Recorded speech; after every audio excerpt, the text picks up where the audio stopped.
Gentlemen, tonight we are reading The Two Noble Kinsmen by William Shakespeare and John Fletcher, adapted by Taylor Phillips. Woo! Tonight playing Palamon, Marty Goldberg. playing Arcite, And David Mackler. playing Emilia, Sylvie Hartley. playing the jailer's daughter, the third queen, and the woman of Emilia, Haley Lynn. playing Theseus, Bernie. Valerius, and the jailer's friend, Bernie Bozio. playing the prologue, schoolmaster, doctor, and epilogue, Tyler Bogan. Tyler. First queen, jailer, first countryman, Liz Bove. playing the second queen, the wooer, and the second countryman, Lo Rodriguez. playing Pirithous, third countryman, and the messenger, Michael Genove. playing Hippolyta, Emilia's sister, and the jailer's brother, Randy Robinson. prologue, flourish, enter prologue. Let's make it bigger. New plays and maidenheads are near akin. Much followed both, for both much money given. We pray our play may be so, for I am sure it has a noble breeder that is pure. Shall Sir of all admire the story gives. There, constant to eternity, it lives. If we let fall the nobleness of this, and the first sound this child hear be a hiss, how will it shake the bones of that good man, and make him cry from underground, "O fan!" From the witless chaff of such a writer, that blasphemy bays my famed works makes lighter than Robin Hood. This is the fear we bring, for to say truth, it were an endless thing, and too ambitious to aspire to him, weak as we are, and almost breathless, swim in this deep water. Do but you hold out your helping hands, and we shall tack about and something do to save us. You shall hear scenes, though below his art may yet appear, worth 2 hours' travel. To his bones sweet sleep, content to you. If this play do not keep a little dull time from us, we perceive our losses fall so thick, we must needs leave. Flourish, exit prologue. Act 1, Scene 1, Athens before a temple. Music, enter Theseus and Hippolyta in a wedding train of noblemen, including Artesius and Pirithous, attendants and servants, with Emilia carrying Hippolyta's train. Then enter first, second, and third queen, all in black, with veils stained with imperial crowns. First queen falls down at the foot of Theseus. Second queen falls down at the foot of Hippolyta. Third queen before Emilia. The wedding train stops. For pity's sake and true gentilities, hear and respect me. For your mother's sake, and as you wish, your womb may thrive with fair ones. Hear and respect me. Now for the love of him whom Jove hath marked the honor of your bed, and for the sake of clear virginity, be advocate for us and our distresses. What's your request? Deliver you for all. We are 3 queens whose sovereigns fell before the wrath of cruel Creon, who endured the beaks of ravens, talons of the night kites, and pecks of crows in the foul fields of Thebes. He will not suffer us to burn their bodies, to earn their ashes, nor to take the offense of mortal loathsomeness from the blessed eye of holy Phoebus, but inflicts the winds with stench of our slain lords. O pity, Duke! Thou purger of the earth, draw thy feared sword that does good turns to the world. Give us the bones of our dead kings, that we may chapel them. And of thy boundless goodness take some note, that for our crowned goodness take some note, that for our crowned heads we have no roof, save this, which is the lions and the bears, and vault to everything. I have heard the fortunes of your dead lords, which gives me much lamenting, as wakes my vengeance and revenge for him. King Capaneus was your lord. The day that he should marry you at such a season as now it is with me, I met your groom by Mars' altar. You were that time fair, not Juno's mantle fairer than your tresses, nor in more bounty spread her. Your wheaten wreath was then nor threshed nor blasted. Fortune at you dimpled her cheek with smiles. Hercules, our kinsman, then weaker than your eyes, laid by his club. He tumbled down upon his Nemean tide and swore his sinews thawed. Oh, grief and time, fearful consumers, you will all devour. Some God hath put his mercy in your manhood, whereto he'll infuse power and press you forth our undertaker. Oh, no knees, none widow. First queen rises. Troubled I I am. am. No, still me. Sorry. Troubled I am. He turns away. Honored Hippolyta, most dreaded Amazonian, that has slain the sith-tusked boar, that with thy arm, strong as it is white, was near to make the male to thy sex captive, but that is this thy lord, born to uphold creation in that honor, first nature styled it in, shrunk thee into, the bound thou wast overflowing, at once subduing, thy force and thy affection.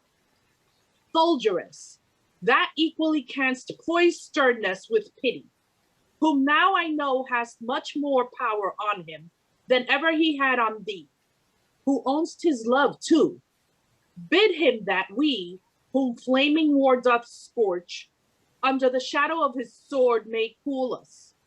Require him he advance it over our heads, speak it in a woman's key, like such a woman as any of us three. Weep ere you fail, lend us a knee. Poor lady, say no more. I willingly would so, but my lord is taken heart deep with your distress. Let him consider. I'll speak anon. Second queen rises. Oh, my petition was set down in ice, which by hot grief uncandied melts into drops. So sorrow, wanting form, is pressed with deeper matter. Pray stand up. Your grief is written in your cheek. Whoa, you cannot read it there. She rises. There through my tears, like wrinkled pebbles in a glassy stream, you may behold 'em. Lady, lady, alack! He that will all the treasure know of the earth must know the center too. He that will fish for my least minnow, let him lead his line to catch one at my heart. Oh, pardon me. Extremity that sharpens sundry wits makes me a fool. Pray you say nothing, pray you. Who cannot feel nor see the rain being in it, knows neither wet nor dry. But being as you're a natural sister of our sex, your sorrow beats so ardently upon me, that it shall take a counter-reflect against my brother's heart, and warm it to some pity, though it were made of stone. Pray, have good comfort.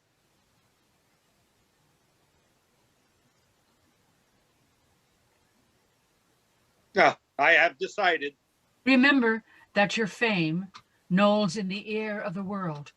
What you do quickly is not done rashly. Your first thought is more than others' labored meditation. You're premeditating more than their actions. But, oh Jove, your actions, soon as they move, as ospreys do the fish, subdue before they touch. Think Dear Duke, think what beds our slain kings have. What griefs are beds, that our dear lords have none. None fit for the dead. They lie blistering for the visitating sun, and were good kings when living. Ah, it is true, and I will give you comfort to give your dead lords graves. The which to do must make some work with Creon. And that work presents itself to the doing. Now 'twill take form. Now you may take him, drunk with his victory. And his army full of bread and sloth. Artesius fit to this enterprise, the primest for the proceeding, and the number to carry such a business forth. Forth and levy our worthiest instruments, whilst we dispatch this grand act of our life, this daring deed of fate in wedlock. Dowagers, take hands. Let us be widows to our woes. Delay commands us to a famishing hope. We come unseasonably, but when could grief call forth as unpanged judgment can? Fittest time for best solicitation? Why, good ladies, this is a service whereto I am going, greater than any was. It more imports me than all the actions that I have foregone or futurely can cope. The more proclaiming our suit shall be neglected when her arms able to lock Jove from a scion shall by warranting moonlight corseted thee. Oh, when her twining cherries shall their sweetness fall upon thy tasteful lips, what wilt thou think of rotten kings or blubbered queens? What care for what thou feelest not? What thou feelest being able to make Mars spurn his drum? Oh, if thou couch but one night with her, every hour in it 'twill take hostage of thee for 100, and thou shalt remember nothing more than what that banquet bids thee to. Though much unlike you should be so transported, as much sorry I should be such a suitor. Yet I think, did I not, by the abstaining of my joy, which breeds a deeper longing, here there stuffet, that craves a present medicine, I should pluck all ladies' scandal on me. She kneels.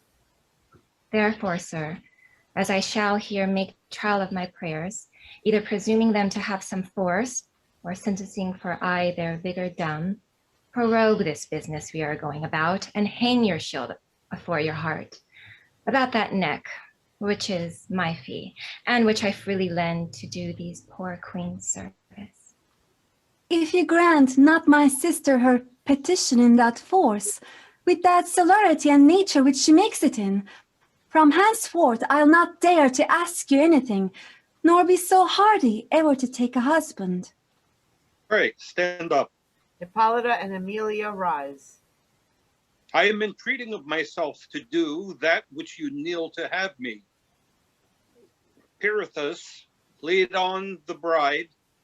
Get you and pray the gods for success and return. Omit not anything in the pretended celebration.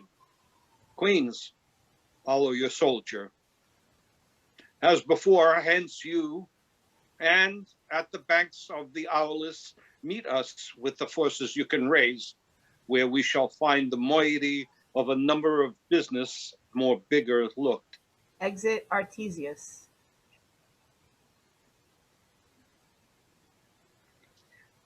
Since that our theme is haste, I stamp this kiss upon thy current lip.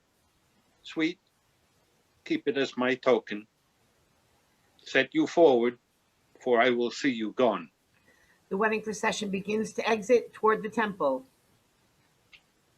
Farewell, my beauteous sister. Pirithous, keep the feast full, bate not an hour on it. Budge not from Athens. We shall be returning ere you can end this feast, of which I pray you make no abatement. Good cheer, ladies. Now turn we towards your comforts. Flourish. Exeunt. Scene 2. Thebes, the palace. Enter Palamon and Arcite. Dear Palamon, dearer in love than blood and our prime cousin, yet unhardened in the crimes of nature, let us leave the city Thebes and the temptings in it before we further sully our gloss of youth. What strange ruins, since first we went to school, may we perceive walking in Thebes, scars and bare weeds, the gain of the martialist, who did propound to his bold ends honor and golden ingots, which though he won, he had not, and now flirted by peace for whom he fought. Who shall offer to Mars so scorned altar? I do bleed when such I meet, and wish great Juno would resume her ancient fit of jealousy to get the soldier work, that peace might purge for her repletion and retain anew her charitable, now hard and harsher than strife or war could be. Are you not out? Meet you no ruin but the soldier and the cranks and turns of Thebes? You did begin as if you met decays of many kinds. Perceive you none that do arouse your pity but the unconsidered soldier? Yes, I pity decays where I find them, but such most that, sweating in an honorable toil, are paid with ice to cool them. 'Tis not this I did begin to speak of. This is virtue of no respect in Thebes. I spake of Thebes, how dangerous if we will keep our honors. It is for our residing, where every evil hath a good color, where every seeming good's a certain evil, where not to be even jump as they are here were to be strangers, and such things to be mere monsters. 'Tis in our power, unless we fear that apes can tutors, to be masters of our manners.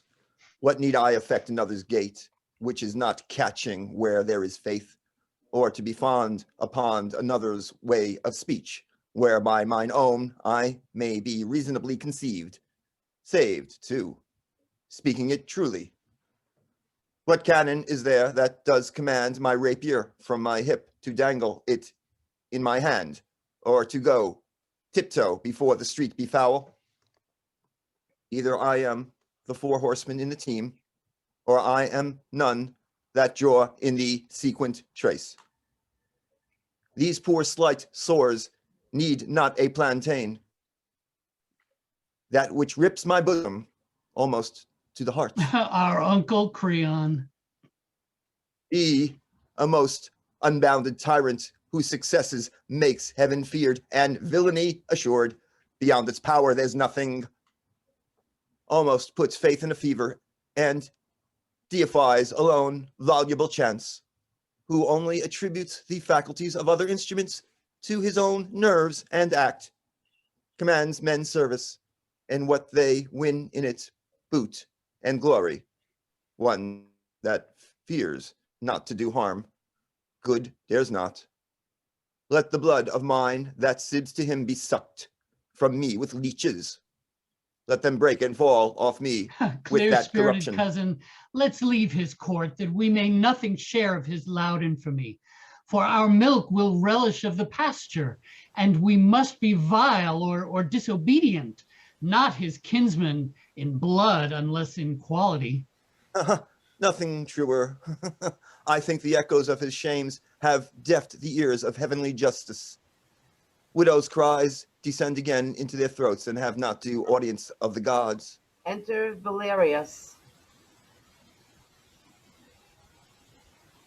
The king calls for you, yet be leaden-footed till his great rage be off.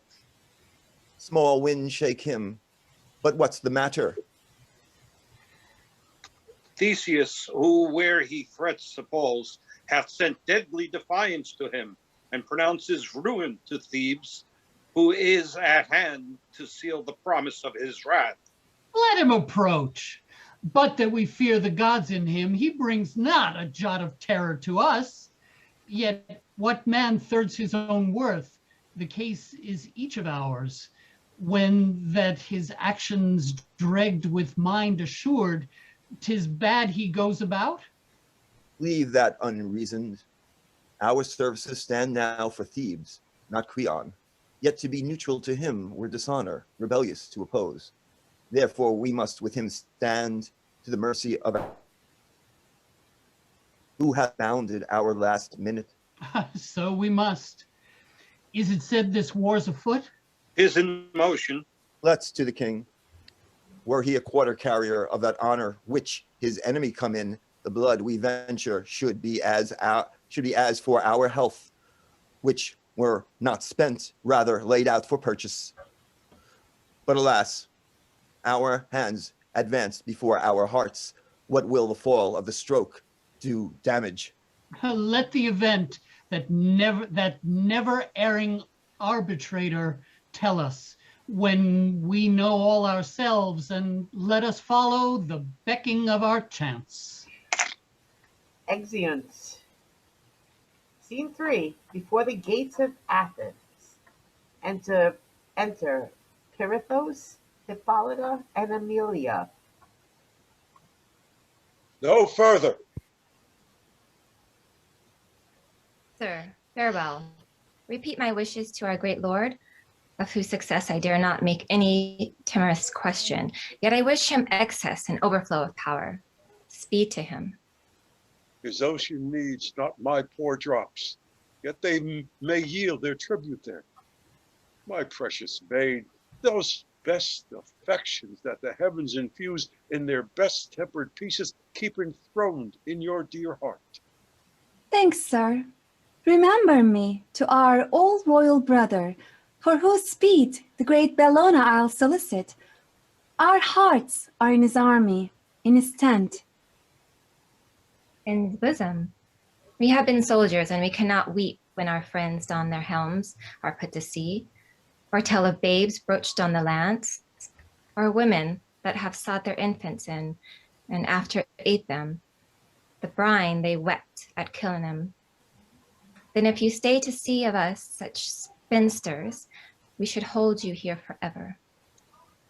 Peace be with to you, as I pursue this war, which shall be then beyond further requiring.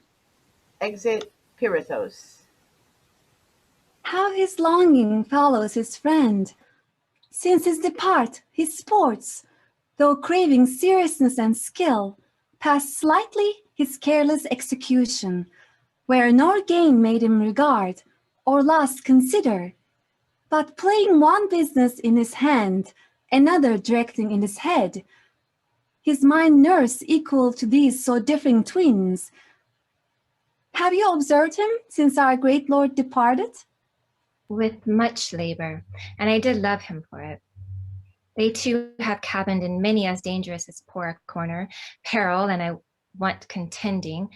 They have skiffed torrents whose warring tyranny and power, lest of these was dreadful, and they have fought out together where death's self was lodged. Yet fate hath brought them off. They're not of love, tied, weaved, entangled, but so true, so long, and with the finger of so deep a cunning, may be outworn, never undone. I think Theseus cannot be umpire to himself, cleaving his unconscious into twain and doing each side like justice, which he loves best. Doubtless, there is a best, and reason has no manners to say it is not you. I was acquainted once with a time when I enjoyed a playfellow when we were 11. Was Flavina. Yes, you talk of Proteus and Theseus's love. Theirs has more ground, is more maturely seasoned, more buckled with strong judgment, and their needs, the one of the other, may be said to water their intertangled roots of love.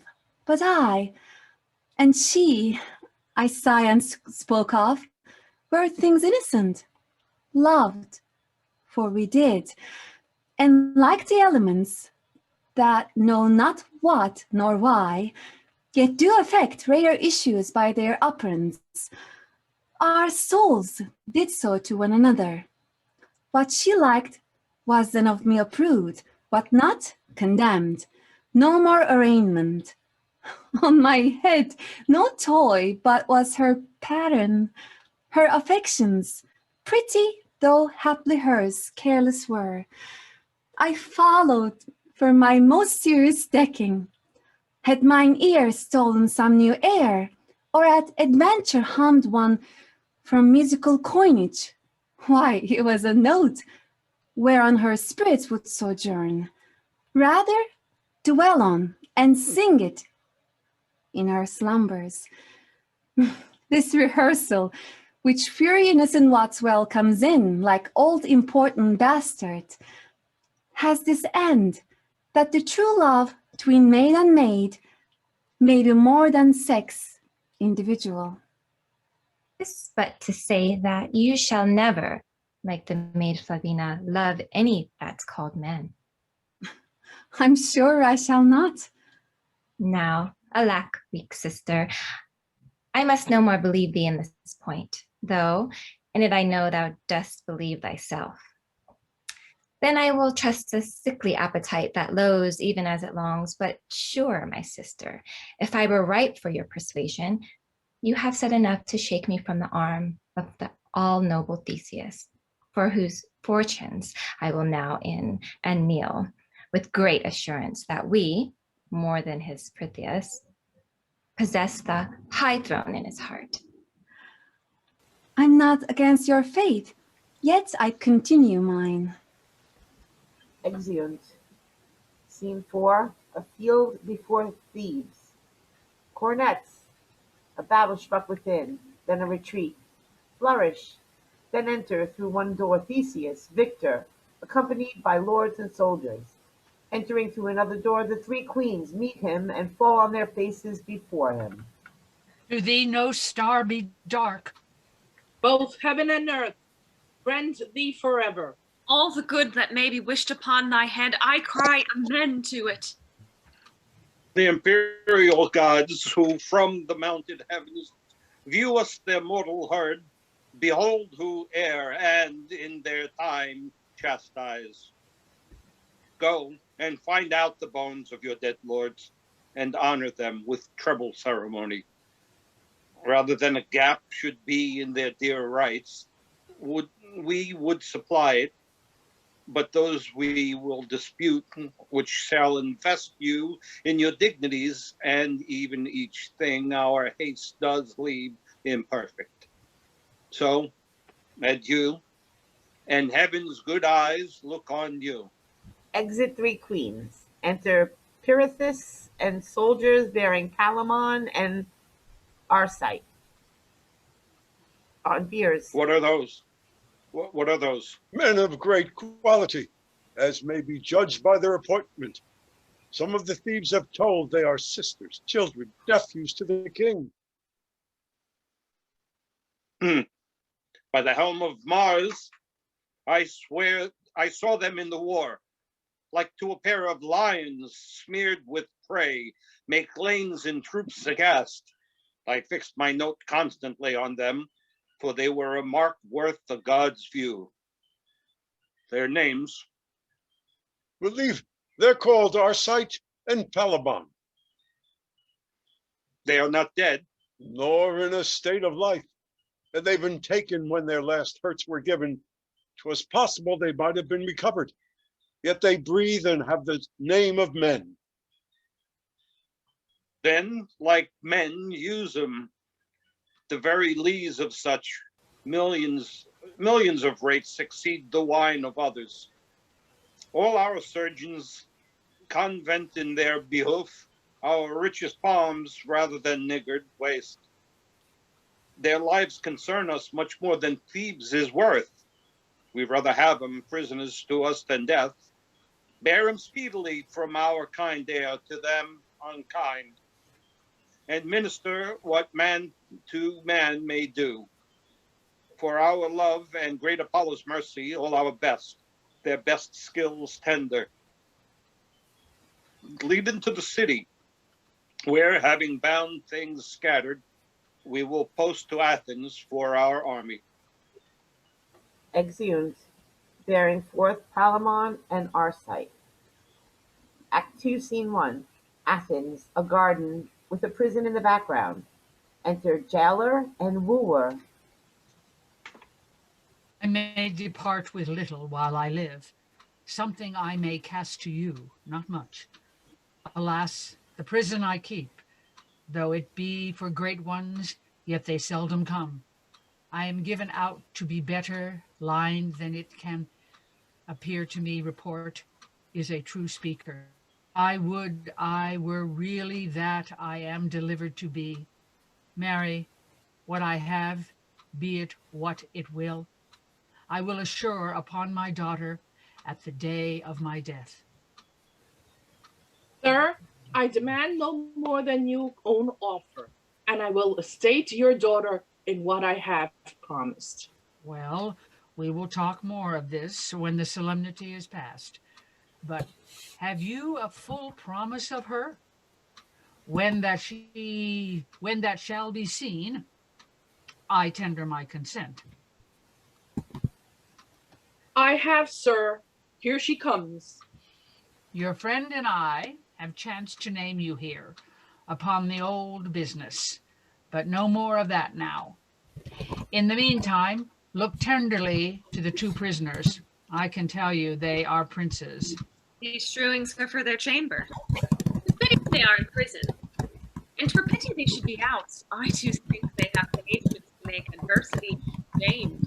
The prison itself is proud of them, and they have all the world in their chamber. They are famed to be a pair of absolute men. By my troth, I think fame but stammers them. They stand a grease above the reach of report. I heard them reported in the battle to be the only doers. Nay, most likely, for they are noble sufferers. I marvel how they would have looked had they been victors. That was such a constant nobility and force of freedom out of bondage, making misery their mirth and affliction a toy to jest at. Do they so? It seems to me they have no more sense of their captivity than I of ruling Athens. They eat well, look merrily, discourse of many things, but nothing of their own restraint and disasters. Yet sometimes a divided sigh, martyred as 'twere in the deliverance, will break from one of them, when the other presently gives it so sweet a rebuke that I could wish myself a sigh to be so chid, or at least a sire to be comforted. I never saw him. The Duke himself came privately in the night, and so did they. Enter Palamon and Arcite in shackles above. What the reason of it is, I know not. Look, yonder they are. That Arcite looks out. Oh, no, sir, no, that's Palamon.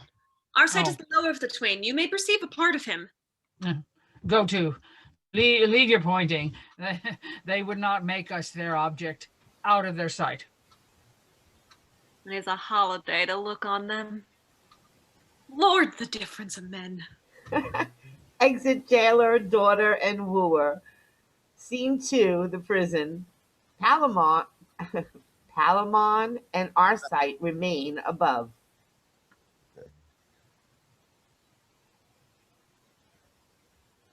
Oh, how do you, noble cousin?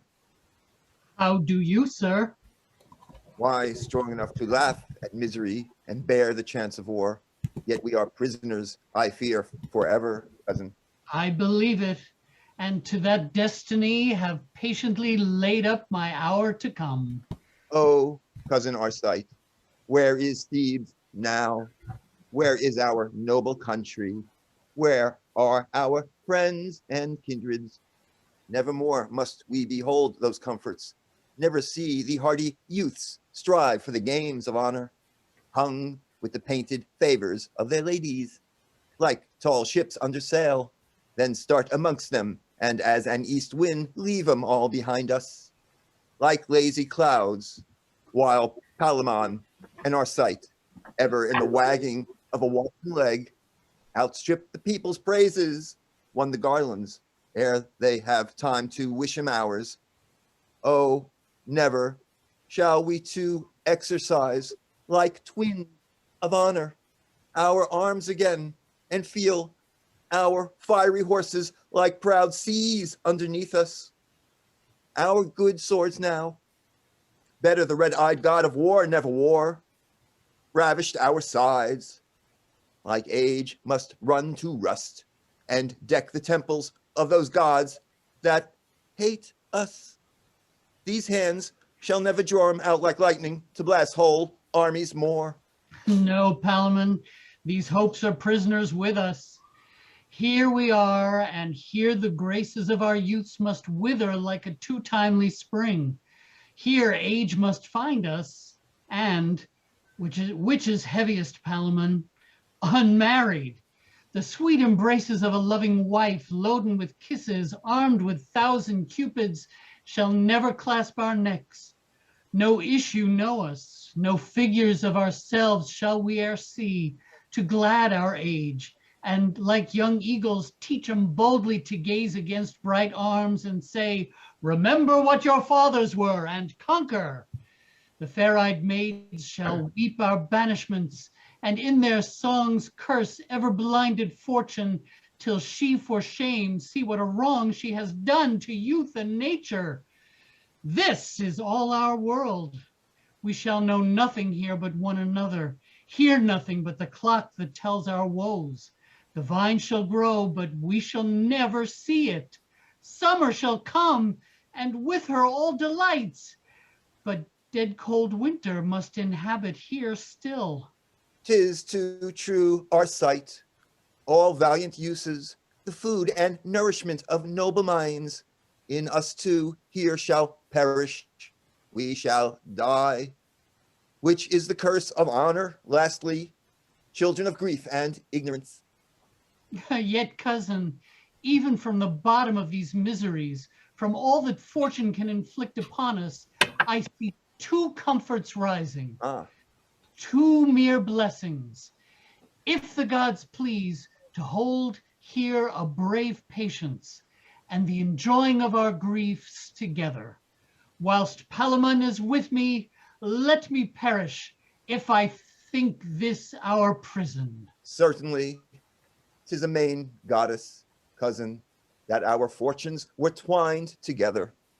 'Tis most true, two souls put into noble bodies, let 'em suffer the gall of hazard, so they grow together. Shall we make worthy uses of this place that all men hate so much? How, gentle cousin? Let's think this prison holy sanctuary to keep us from corruption of worse men. We are young, and yet desire the ways of honor, that liberty and common conversation, the poison of pure spirits, might, like women, woo us to wander from. What worthy blessing can be but our imaginations may make it ours? And here, being thus together, we are an endless mind to one another. We are one another's wife, ever begetting new births of love. We are father, friends, acquaintance. We are in one another families. I am your heir, and you are mine. This place is our inheritance. No hard oppressor dare take this from us. Here, with a little patience, we shall live long and loving. No surfeits seek us. The hand of war hurts us none here, nor the seas swallow their youth. Were we at liberty, a wife might part us lawfully, or business. Quarrels consume us. Envy of ill men crave our acquaintance. I might sicken, cousin, where you should never know it, and so perish without your noble hand to close mine eyes, or prayers to the gods. 1,000 chances, were we from hence, would sever us. Oh, you have made me, I thank you, cousin Arcite, almost wanton with my captivity. What a misery it is to live abroad and everywhere.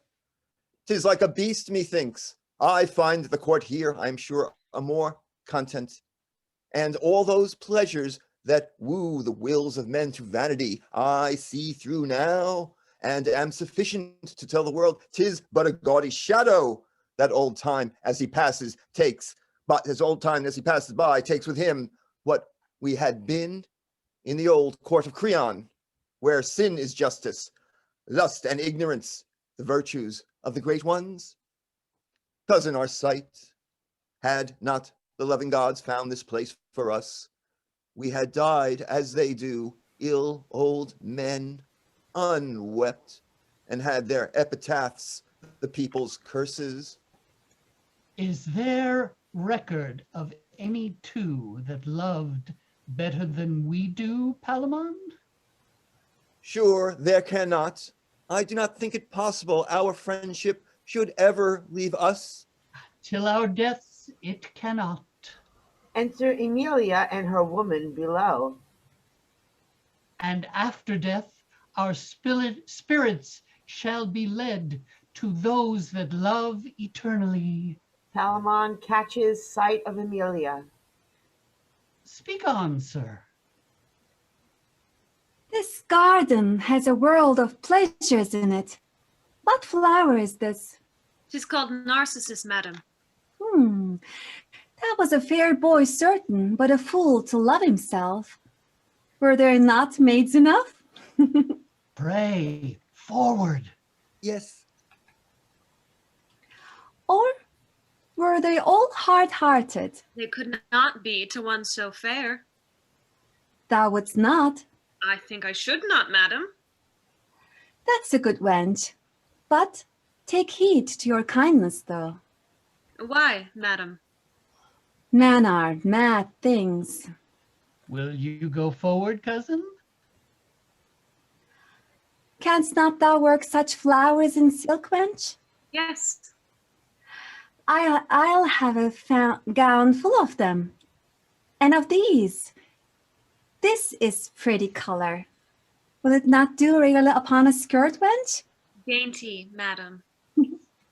Cousin, how do you, sir? Why, Palamon! Never till now I was in prison, Arcite. Why, what's the matter, man? Behold and wonder. By heaven, she is a goddess. Arcite sees Emilia. Do reverence, she is a goddess, Arcite. Of all flowers, methinks a rose is best. Why, gentle madam? It is the very emblem of a maid.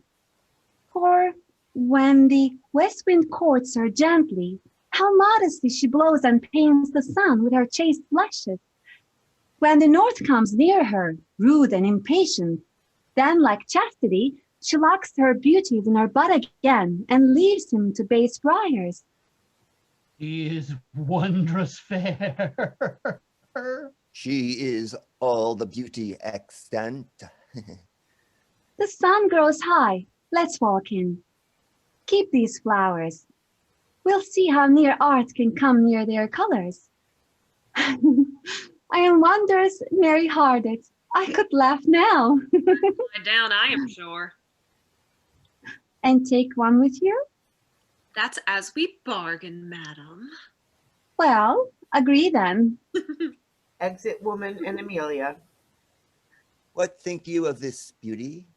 'Tis a rare one. Might not a man well lose himself and love her?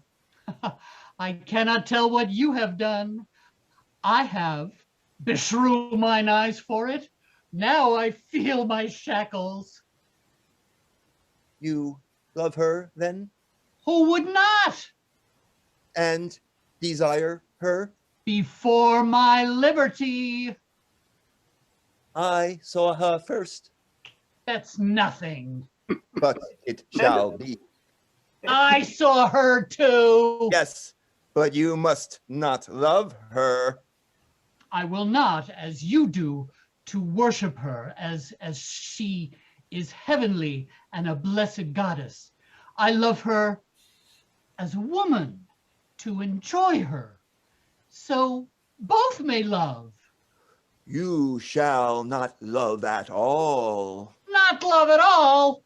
Who shall deny me? I, that first saw her, I that took possession first with mine eyes of all those beauties in her revealed to mankind.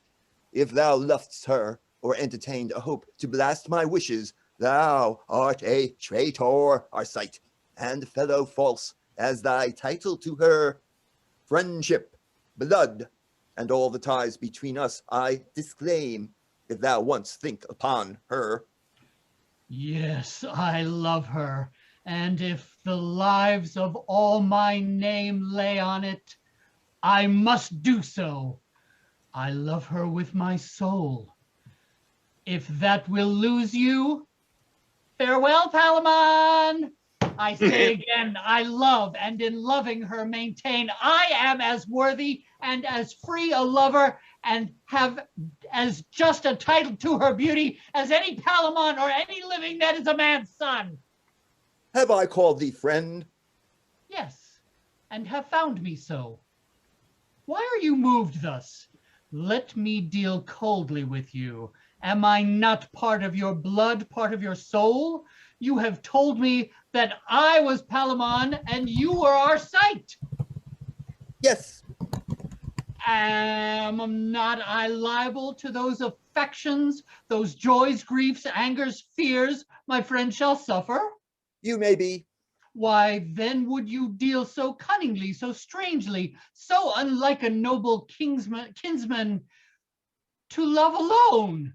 Speak truly, do you think me unworthy of her sight? No, but unjust if thou pursue that sight. Because another first sees the enemy, shall I stand still and let mine honor down and never charge? Yes, if he be but one. But say that one had rather combat me. Let that one say so and use thy freedom. Else, if thou pursuest her, be as that cursed man that hates his country, a branded villain. You are mad. I must be, and in this madness, if I hazard thee and take thy life, I deal but truly. Fie, sir. You play the child extremely. I will love her. I must. I ought to do so, and I dare, and all this justly. Oh, that now. Thy false self and thy friend had but this fortune to be 1 hour at liberty and grasp our good swords in our hands. I would quickly teach thee what 'twere to filch affection from another. Thou art baser in it than a cut purse. Put but thy head out of this window more, and as I have a soul, I'll nail thy life to it. Thou darest not, fool. Thou canst not. Thou art feeble. Put my head out, I'll throw my body out and leap the garden when I see her next, and pitch between her arms to anger thee. Enter jailer. No more. The keeper's coming. I shall live to knock thy brains out with my shackles. Do. By your leave, gentlemen. Now, honest keeper. Lord Arcite, you must presently to the Duke, the cause I know not yet. I am ready, keeper. Prince Palamon, I must awhile bereave you of your fair cousin's company. Exit Arcite and jailer. And me too, even when you please, of life. Why is he sent for? It may be he shall marry her. He's goodly, and like enough the Duke hath taken notice both of his blood and body. But his falsehood, why should a friend be treacherous? If that get him a wife so noble and so fair, let honest men never love again. Once more I would but see this fair one, blessed garden and fruit and flowers more blessed, that still blossom as her bright eyes shine on you. Would I were, for all the fortune of my life hereafter, yon little tree, yon blooming apricot. How I would spread and fling my wanton arms in at her window. I would bring her fruit, fit for the gods to feed on. Youth and pleasure, still as she tasted, should be doubled on her. And if she be not heavenly, I would make her so near the gods of nature, they should fear her. Re-enter jailer. And then I am sure she would love me. How now, keeper? Where's our sight? Banished. Prince Perithous obtained his liberty, but never more upon his oath and life must he set foot upon this kingdom. He is a blessed man. He shall see Thebes again, and call to arms the bold young men that, when he bids them charge, fall on like fire. Our sight shall have a fortune, if he dare make himself a worthy lover, yet in the field to strike a battle for her, and if he lose her then, he's a cold coward. How bravely may he bear himself to win her, if he be noble our sight? 1,000 ways. Were I at liberty, I would do things of such virtuous greatness that this lady, this blushing virgin, should take manhood to her and seek to ravish me. My lord, for you I have this charge to... To discharge my life? No, but from this place to remove your lordship. The windows are too open. Devils take 'em that are so envious to me.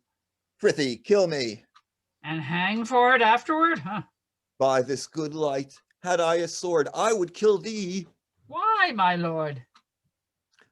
Thou bringest such pelting, scurvy news continually. Thou art not worthy life. I will not go.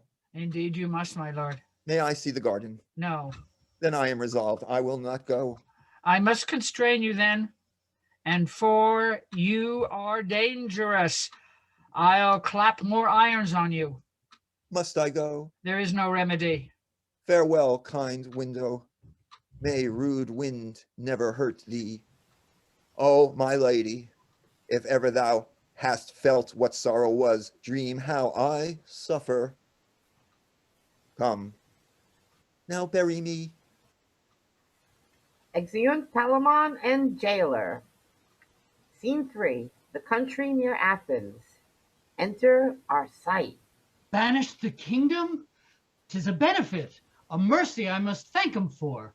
But banished the free enjoying of that face I'd die for. Oh, 'twas a studied punishment, a death beyond imagination, such a vengeance that, were I old and wicked, all my sins could never pluck upon me. Palamon, thou hast the start now. Thou shalt stay and see her bright eyes break each morning against thy window, and let in life into thee. Thou shalt feed upon the sweetness of a noble beauty that nature ne'er exceeded, nor ne'er shall. Good gods, what happiness has Palamon! 20 to 1 he'll come to speak to her, and if she be as gentle as she's fair, I know she's his. He has a tongue will tame tempests and make the wild rocks wanton. Come what can come, the worst is death. I will not leave the kingdom. I know mine own is but a heap of ruins and no redress there. If I go, he has her. I am resolved another shape shall make me or end my fortunes. Either way, I am happy. I'll see her and be near her, or no more. Enter 3 countrymen, and one with a garland before them. Arcite steps aside. My masters, I'll be there, that's certain. And I'll be there. Oh, what? Why then have you, boys? 'Tis but a chiding. Let the plow play today. I'll ticket out the jade's tails tomorrow. I'm sure to have my wife as jealous as a turkey, but that's all one. I'll go through, let her mumble. Clap her aboard tomorrow night and stow her, and it's all's made up again. Do we all hold against the Maying? Hold? What should I else? Arcus will be there. And Senius and Ricus and 3 bats never danced under green tree. And you know what, wenches? Ha! But will the dainty doe mine, the schoolmaster, keep touch? Do you think? for he does all, you know. Ah, he'll eat a horned brook ere he fail. Go to! The matter's too far driven between him and the tanner's daughter to let slip now. And she must see the Duke, and she must dance too. All the boys in Athens, blow wind, I be breach on them. And here I'll be, and there I'll be, for our town, and here again, and there again. Ha, boys! Beavers! This must be done in the woods. By any means. Our thing of learning said so, where he himself will edify the Duke most parlously in our behalfs. We'll see the sports, then every man to tackle. And sweet companions, let's rehearse by any means before the ladies see us and do sweetly, and God knows what may come on it. Content. The sports once ended, we'll perform. Away, boys, and hold. Arcite comes forward. By your leaves, honest friends, pray you, whither go you? Whither? To the games, my friend. Are there such games today? Yes, merry are there, and such as you never saw. The Duke himself will be in person there. What pastimes are they? Wrestling and running. 'Tis a pretty fellow. Ah, thou wilt not go alone. Not yet, sir. Well, sir, take your own time. Come, boys. My mind misgives me. This fellow has a vengeance trick o'er the hip. Mark how his body made for it. If he dare venture, hang him. Plum porridge. He wrestle, he roast eggs. Come, let's be gone, lads. Exit the three countrymen. This is an offered opportunity I durst not wish for. Well, I could have wrestled, the best men called it excellent, and run swifter than wind upon a field of corn, curling the wealthy ears never flew. I'll venture, and in some poor disguise be there. Who knows whether my brows may not be girt with garlands, and happiness prefer me to a place where I may ever dwell in sight of her. Exit Arcite. Scene 4, Athens, a room in the prison. Enter jailer's daughter alone. Why should I love this gentleman? 'Tis odds he will never affect me. I am base, my father the mean keeper of his prison, and he a prince. To marry him is hopeless. To be his whore is witless. Out upon it, what pushes are we wenches driven to when 15 once has found us? First I saw him. I, seeing, thought he was a goodly man. He has as much to please a woman in him, if he pleased to bestow it so, as ever these eyes yet looked on. Next I pitied him, and so would any young wench, O my conscience, that ever dreamed or vowed her maidenhead to a young handsome man. Oh, then I loved him, extremely loved him, infinitely loved him. And yet he had a cousin, fair as he too, but in my heart was Palamon. And there, Lord, what a coil he keeps. To hear him sing in an evening, what a heaven it is. And yet his songs are sad ones. Fairer spoken was never gentleman. When I come in to bring him water in the morning, first he bows his noble body, then salutes me thus. Fair, gentle maid, good morrow. May thy goodness get thee a happy husband. Once he kissed me. I loved my lips the better 10 days after. Would he would do so every day. He grieves much, and me as much, to see his misery. What should I do to make him know I love him? For fain I would enjoy him. Say I ventured to set him free. What says the law then? Thus much for law or kindred, I will do it. And this night or tomorrow he shall love me. Exit jailer's daughter. Scene 5, Athens, an open place. Short flourish of cornets and shouts within. Enter Theseus, Hippolyta, Pirithous, Emilia, Arcite in disguise with a garland, attendants and others. You have done worthy. Excuse me. You have done worthily. I have not seen since Hercules a man of tougher sinews. Whate'er you are, you run the best and wrestle that these times can allow. I am proud to please you. What country bred you? This, but far off, Prince. Are you a gentleman? My father said so, and to those gentle uses gave me life. Are you his heir? His youngest, sir. Your father, sir, is a happy sire then. What proves you? A little of all noble qualities. I could have kept a hawk, and well have hollowed to a deep cry of dogs. I dare not praise my feat in horsemanship, yet they that knew me would say it was my best piece. Last and greatest, I would be thought a soldier. What a handsome fellow. You are perfect. Upon my soul, a proper man. He is so. I have not seen so young a man so noble, if he say true, of his sort. Believe. His mother was a wondrous handsome woman. His face, methinks, goes that way. But his body and fiery mind illustrate a brave father. Ah, mark how his virtue, like a hidden sun, breaks through his baser garments. He's well got, sure. What made you seek this place, sir?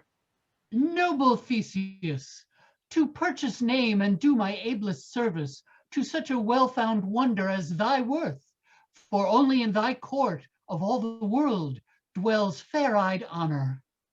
All his words are worthy.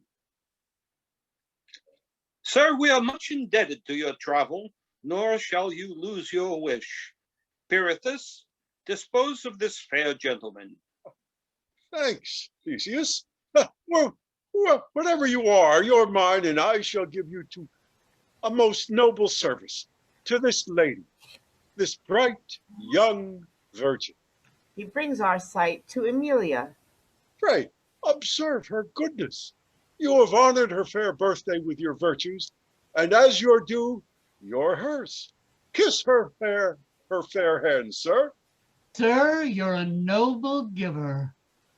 Dearest beauty, let me seal my vowed faith. He kisses her hand. When your servant, your most unworthy creature but offends you, command him die, and he shall. That were too cruel. If you deserve well, sir, I shall soon see it. You're mine, and somewhat better than your rank. I'll use you. I'll see you furnished, and because you say you are a horseman, I must needs entreat you this afternoon to ride, but 'tis a rough one. I like him better, Prince. Sweet, you must be ready, and you, Emilia, and you, handsome friend, and all tomorrow by the sun to do observance to flowery May in Dian's wood. Wait well, sir, upon your mistress. Take your choice, and what you want at a time. Let me but know it. If you serve faithfully, I dare assure you you'll find a loving mistress.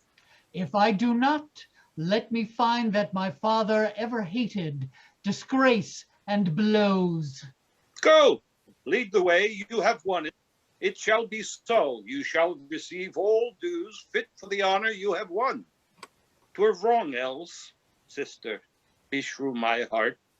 You have a servant that, if I were a woman, would be my master. But you are wise. I hope too wise for that, sir.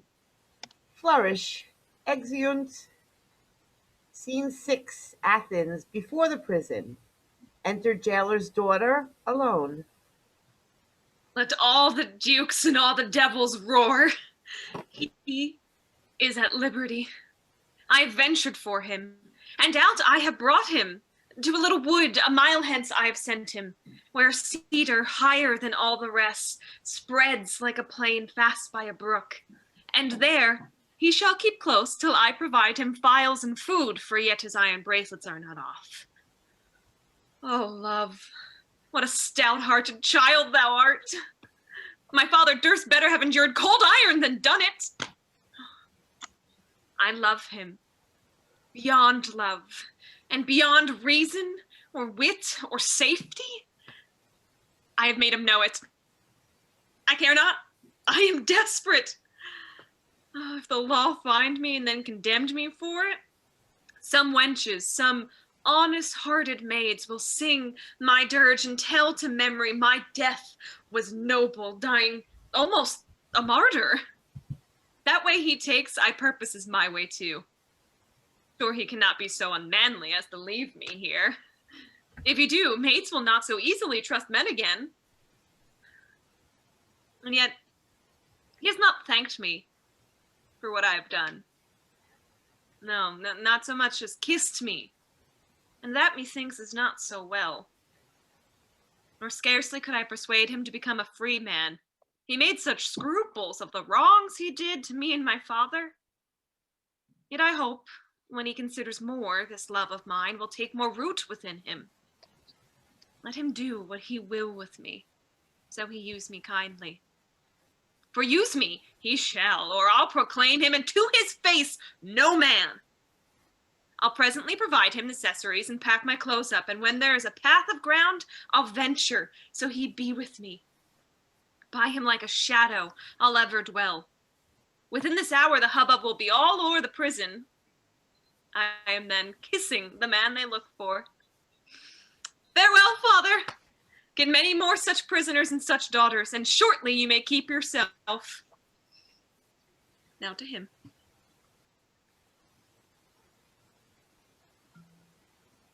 Act 3, Scene 1. A forest near Athens. Cornets in sundry places. Noise and hallowing as many people a-maying off stage. Enter Arcite alone. The Duke has lost Hippolyta. Each took a several laud. This is a solemn rite they owed bloomed May, and the Athenians pay it to the heart of ceremony. Oh, Queen Amelia, fresher than May, sweeter than her gold buttons on the boughs, or all the enameled necks of the mead or garden. Oh, jewel of the wood, of the world, hast blessed apace with thy sole presence. She takes strong note of me, hath made me near her, and this beauteous morn, the primmest of all the year, presents me with a brace of horses. Two such steeds might well be by a pair of kings backed, in a field that their crown's title tried. Alas, alas, poor cousin Palamon, poor prisoner, thou so little dreamest upon my fortune, that thou thinkest thyself the happier being to be so near Amelia. Me thou deemest at Thebes, and therein wretched, although free. But if thou knewest my mistress breathed on me, and that I eared her language, lived in her eye, oh, coz, what passion would enclose thee? Enter Palamon as out of a bush with his shackles. He bends his fist at Arcite. Traitor, kinsman, thou shouldst perceive my passion if these signs of imprisonment were off me, and this hand but owner of a sword. By all oaths in one eye and the justice of my love would make thee a confessed traitor. O thou most perfidious, that ever gently looked the voice of honor, that ever bore gentle token, falsest cousin, that ever blood made kin. Call'st thou her thine? I'll prove it in my shackles with these hands void of appointment, that thou liest and art a very thief in love, a chaffy lord, nor worth the name of villain. Had I a sword and these house clogs away. Dear cousin Palamon, the circuit of my breast, having no gross stuff to form me like your blazon holds me to, this gentleness of answer, 'tis your passion that thus mistakes, the which, to you being enemy, cannot to me be kind. Honor and honesty I cherish and depend on, howsoe'er you skip them in me, and with them, fair coz, I'll maintain my proceedings. Pray be pleased to show in generous terms your griefs, since that your questions with your equal, who professes to clear his own way with the mind and sword of a true gentleman. That thou durst our sight. My coz, you have been well advertised how much I dare. You've seen me use my sword against the advice of fear. Sure, of another you would not hear me doubted, but your silence should break out, though in the sanctuary. Sir, I have seen you move in such a place, which well might justify your manhood. You were called a good knight and a bold, but the whole week's not fair. Men lose when they incline to treachery, and then they fight like compelled bears would fly, were they not tied. Kinsman, you might as well speak this and act it in your glass as to his ear, which now disdains you. Ooh, come up to me. Quit me of these cold gyves. Give me a sword, though it be rusty, and the charity of one meal lend me. Come before me then, a good sword in thy hand, and do but say that Emily is thine. I will forgive the trespass thou hast done me, yea, my life, if then thou'lt carry't. Now be content. Again betake you to your hawthorn house. With counsel of the night, I will be here with wholesome viands. These impediments will I file off.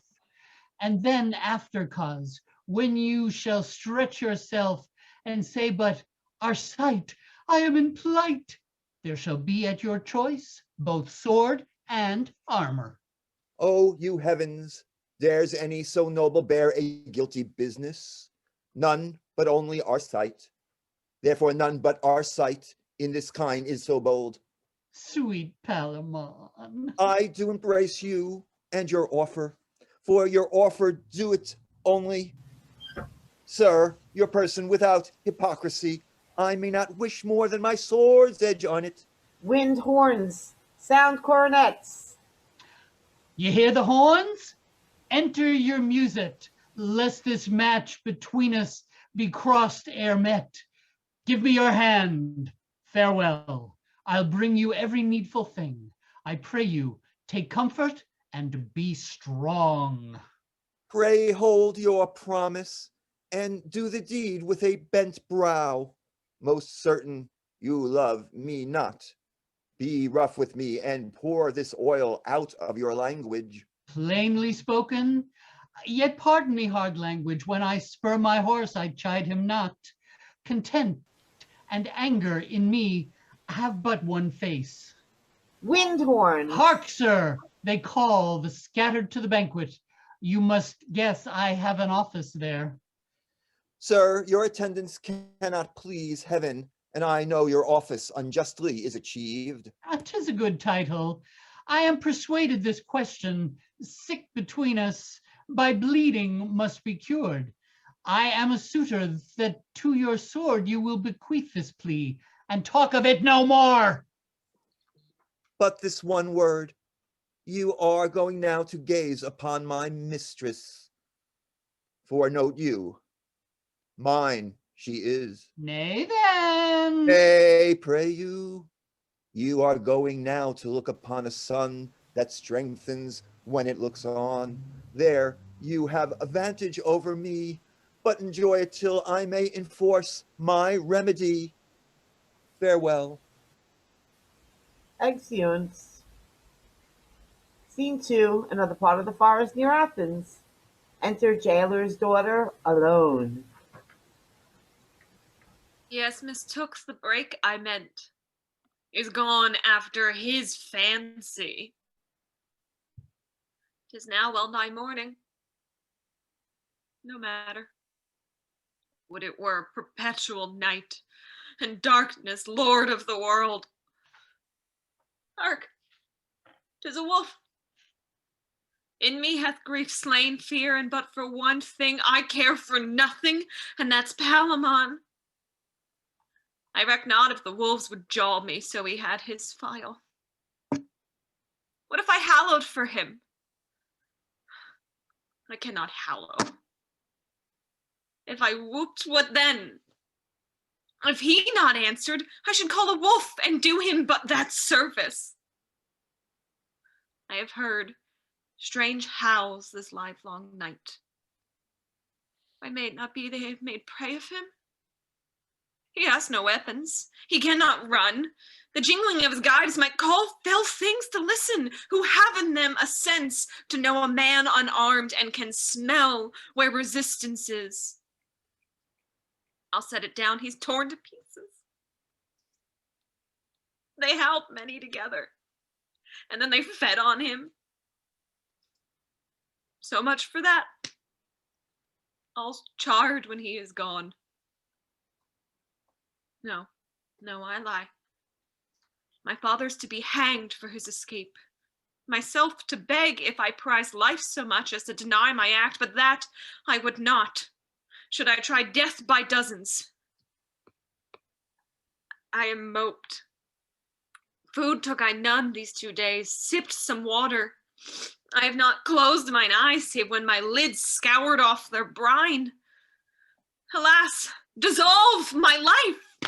Let not my sense unsettle, lest I should drown, or stab, or hang myself. O state of nature, fail together in me, since thy best props are warped. So, which way now? The best way is the next way to a grave. Each errant step beside is torment. Lo, the moon is down. The crickets chirp, the screech owl calls in the dawn. All offices are done, save what I fail in. But the point is this, an end, and that is all. Exit jailer's daughter. Scene 3, another part of the forest near Athens. Enter Arcite with meat, wine, and files. Ho! Cousin Palamon! I have brought you food and files. Come forth and fear not. Here's no Theseus. Enter Palamon. Oh, nor none so honest our sight. That's no matter. We'll argue that hereafter. Come, take courage. You shall not die thus beastly. Here, sir, drink. I know you are faint. Then I'll talk further with you. Our sight, thou mightst now poison me. No more of these vain parleys. Let us not, having our ancient reputation with us, make talk for fools and cowards. To your health. Pray, sit down, men, and let me entreat you, by all the honesty and honor in you, no mention of this woman. 'Twill disturb us. We shall have time enough. Well, sir, I'll pledge you. Do you not feel it thaw you? Spare it not, the Duke has more, cuz. Eat now. Is it not mad lodging here in the wild woods, cousin? Yes, for them that have wild consciences. How taste your victuals? Your hunger needs no sauce, I see. Not much, but if it did, yours is too tart, sweet cousin. What is this? Venison. 'Tis a lusty meat. Give me more wine. Here are sights to the wenches we have known in our days. The Lord Steward's daughter, do you remember her? After you, cuz. She loved a black-haired man. She did so. Well, sir? And I have heard some call him Arcite, and Out with it, Faith. she met him in an arbor. Where did she there, cuz? Play on the virginals? Something she did, sir. Made her groan a month for it, or 2, or 3, or 10. The marshal's sister had her share too, as I remember, cousin. Else there be tales about. You'll pledged her? Yes. Pretty brown wench 'tis. There was a time when young men went a hunting, and a wood, and a broad beach, and thereby hangs a tale. Hey ho! For Emily, upon my life, fool, away with this strange mirth. I say again that sigh was breathed for Emily. Base cousin, darest thou break first? By heaven and earth, there's nothing in thee honest. Then I'll leave you. You are a beast now. As thou makest me, traitor. There's all things needful. Files and shirts and perfumes. I'll come again some 2 hours hence and bring that shall quiet all. A sword and armor. Fear me not, you are too foul. Farewell, get off your trinkets, you shall want naught. Sirrah. I'll hear no more. Exit Arcite. If he keep touch, he dies for it. Exit Palamon. Scene 4. Another part of the forest near Athens. Enter jailer's daughter. I am very cold. And all the stars are out too. The little stars and all. I look like aglets. The sun has seen my folly. Palamon! Alas, no. He is in heaven. Where am I now? Yonder's the sea. And there's a ship. How it tumbles. And there's a rock lies watching underwater. Now it beats upon it. Now, there's a leak sprung. A sound one. How they cry. Open her before the wind, you'll lose all else. Up with a course or two and tack about, boys. Good night. Good night, you're gone. I am very hungry. Would I could find a fine frog. He would tell me news from all parts of the world. Then would I make a carrack of a cockleshell and sail by east and northeast the king of pygmies, for he tells fortunes rarely. Now my father, 20 to 1, is trussed up in a trice. Tomorrow morning, I'll say never a word, for I'll cut my green coat a foot above my knee, and I'll clip my yellow locks an inch below mine eye. Hey, nani, nani, nani, nani, he's by me a white cut forth for to ride, and I'll go seek him through the world that is so wide. Hey, nani, nani, nani, nani, nani. Oh, for a prick now, like a nightingale to put my breast against. I shall sleep like a top, else. Exit Jailer's Daughter. Scene 5, another part of the forest near Athens. Enter schoolmaster and first, second, and third gentlemen, who is dressed as a baboon, with two more countrymen. Fie, what tediosity and disinsanity is here among you? Have my rudiments been labored so long with you, milked onto you, and by a figure, even the very plum, broth and marrow of my understanding laid upon you? And do you still cry where and how and wherefore? Pro diem medius fidius. You are all dunces. For why, here stand I. Here the Duke comes. There are you.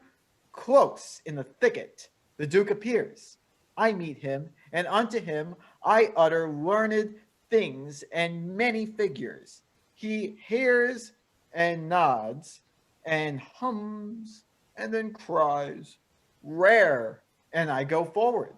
At length I fling my cap up, mark there. Then do as once did Meleager and the boar, break calmly out before him.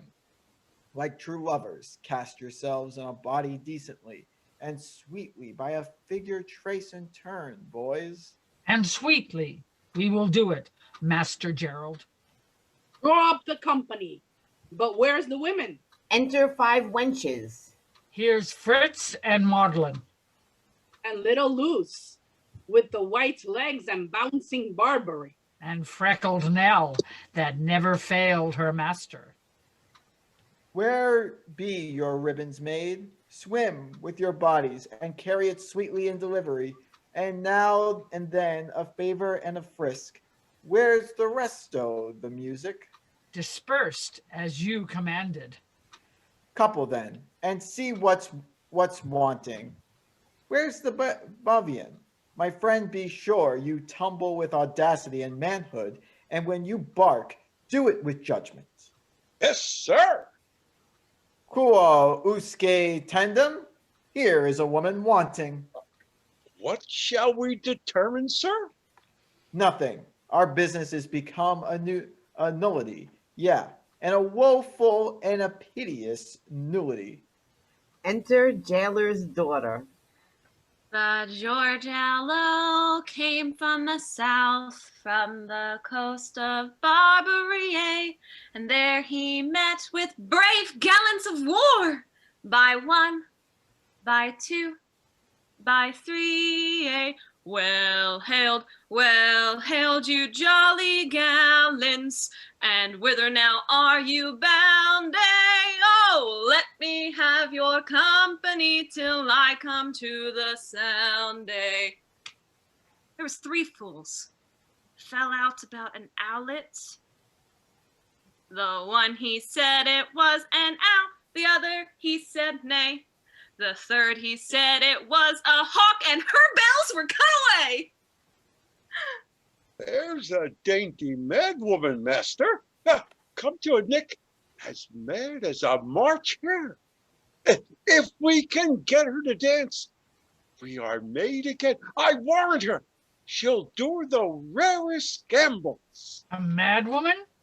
We are made, boys. And you are mad, good woman. I would be sorry else. Give me your hand. Why? I can tell your fortune. She looks at his hand. Friend, you must eat no white bread. If you do, your teeth will bleed extremely. Shall we dance, ho? I know you. You're a tinker. Sirrah, tinker, stop no more holes but what you should. D. Bunny, a tinker, damsel? You're a conjurer. Raise me a devil now and let him play Que Pasa on the bells and bones. Go take her and fluently persuade her to a peace. Come, last, let's trip it. I'll lead. Wind horns. Away, boys. I hear the horns. Give me some meditation and mark your cue. Exeunt all but schoolmaster.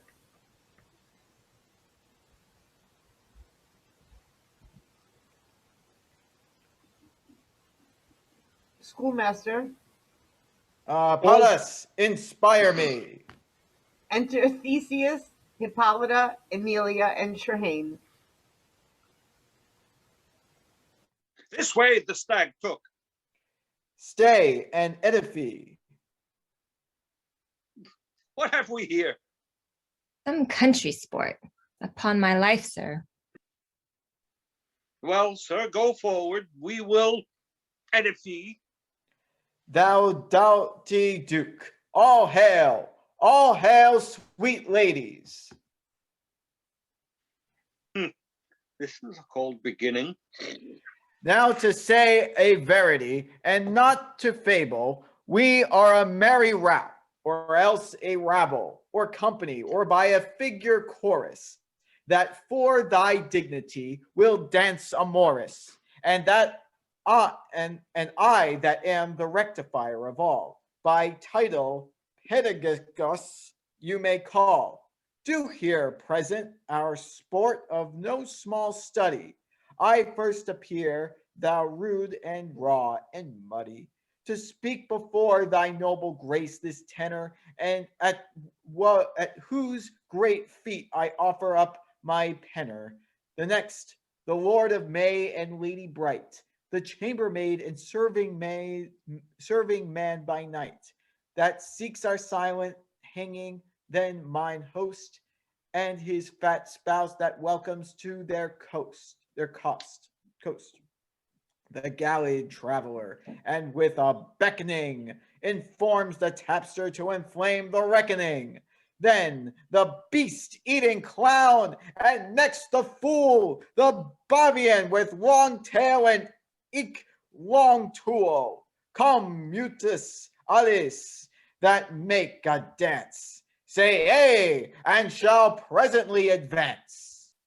Nay, by any means, dear Domine. Intrate, finity, come forth and foot it. Music.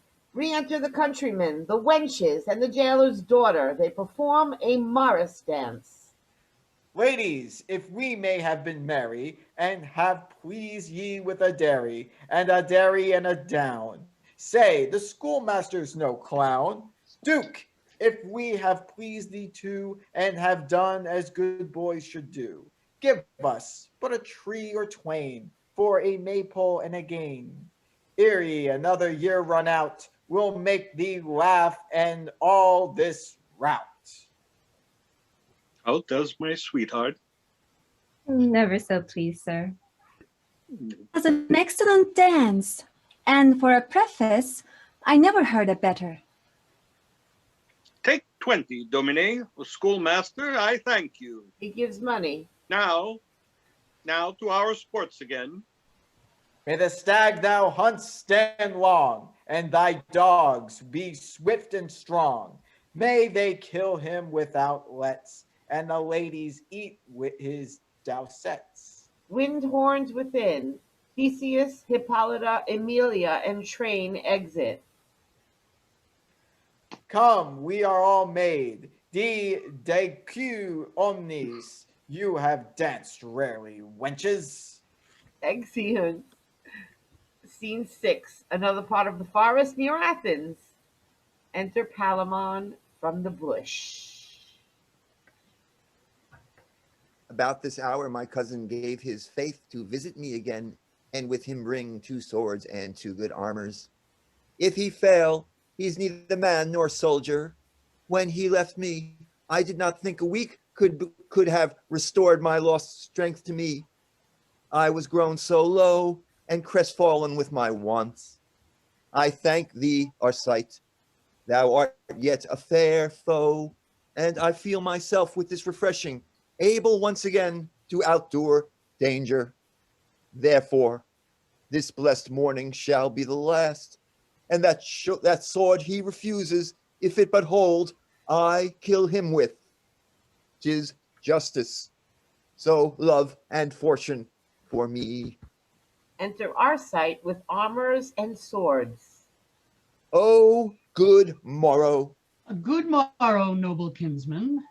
I could wish you as kind a kinsman as you force me find a beneficial foe, that my embraces might thank you, not my blows. I shall think either. Well done, a noble recompense.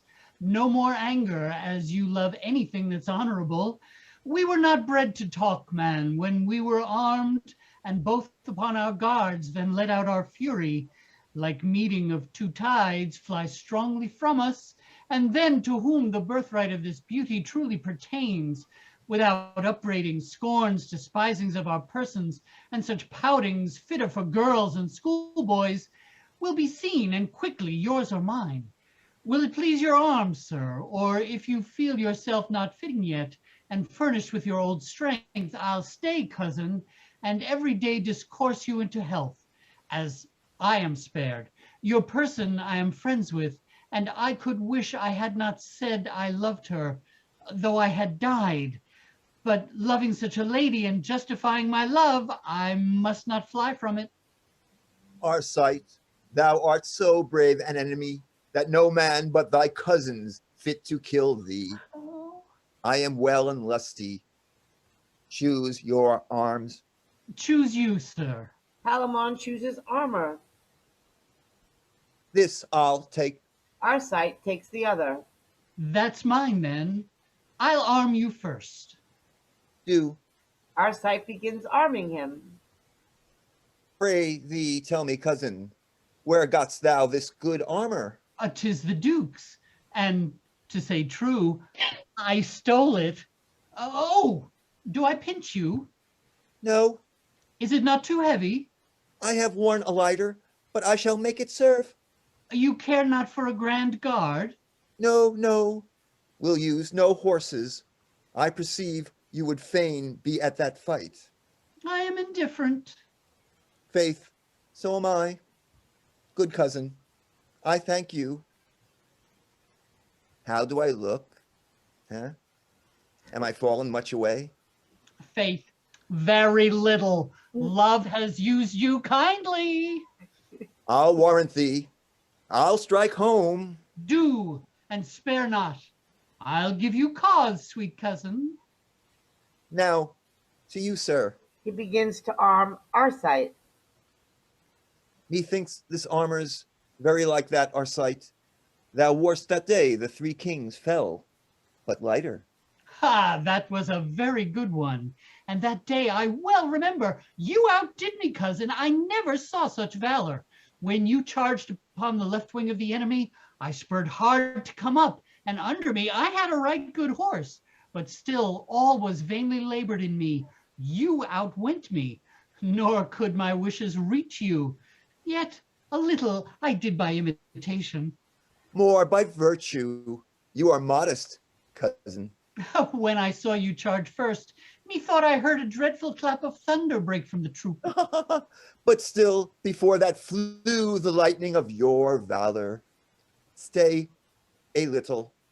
Is not this piece too straight? No, no, 'tis well. I would have nothing hurt thee but my sword. Ah! Lose would be a dishonor.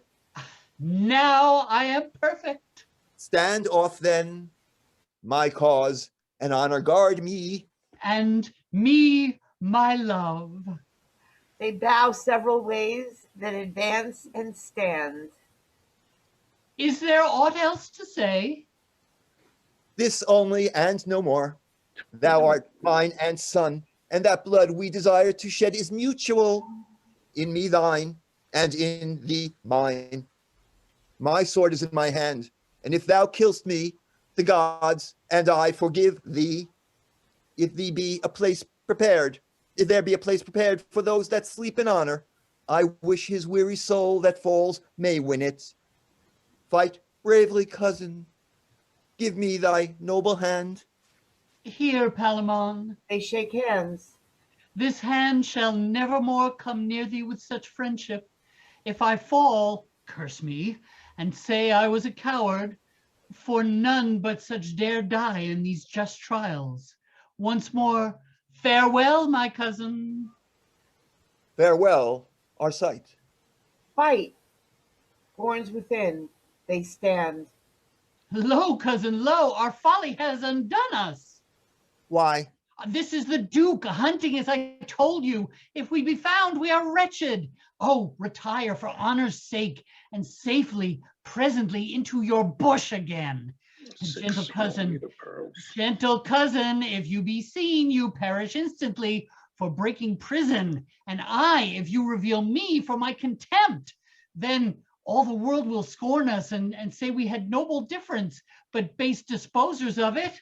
No, no, cousin, I will no more be hidden, nor put off this great adventure to a second trial. I know your cunning, and I know your cause. He that faints now, shame take him. Put thyself upon thy present guard. You are not mad. Or I will make the advantage of this hour mine own, and what to come shall threaten me, I fear less than my fortune. No, weak cousin, I love Emilia, and in that I'll bury thee and all crosses else. Then come what can come. Thou shalt know, Palamon, I dare as well die as discourse or sleep. Only this fears me. The law will have the honor of our ends. Have at thy life. Look to thine own well, Arcite. Fight again. Horns. Enter Theseus, Hippolyta, Emilia, Pirithous, and Train.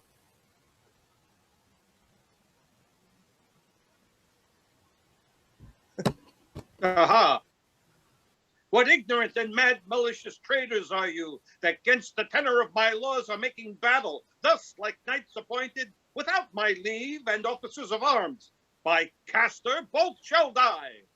Hold thy word, Theseus. We are certainly both traitors, both despisers of thee and of thy goodness. I am Palamon, that cannot love thee, he that broke thy prison. Think well what that deserves, and this is our sight. A bold traitor never trod thy ground, a bolder traitor never trod thy ground, a falser never seemed friend. This is the man, was begged and banished. This is he concerns thee, and what thou darest do, and in this disguise, against thine own edict, follows thy sister, that fortunate bright star, the fair Emilia, whose servant, if there be a right in seeing and first bequeathing of the soul to, justly I am, and, which is more, dares think her his. This treachery, like a most trusty lover, I called him now to answer. Be thou, if thou beest, as thou art spoken, great and virtuous, if the true decider of all injuries, say, fight again, and thou shalt see me, Theseus, do such a justice thou thyself wilt envy. Then take my life, I'll woo thee to it.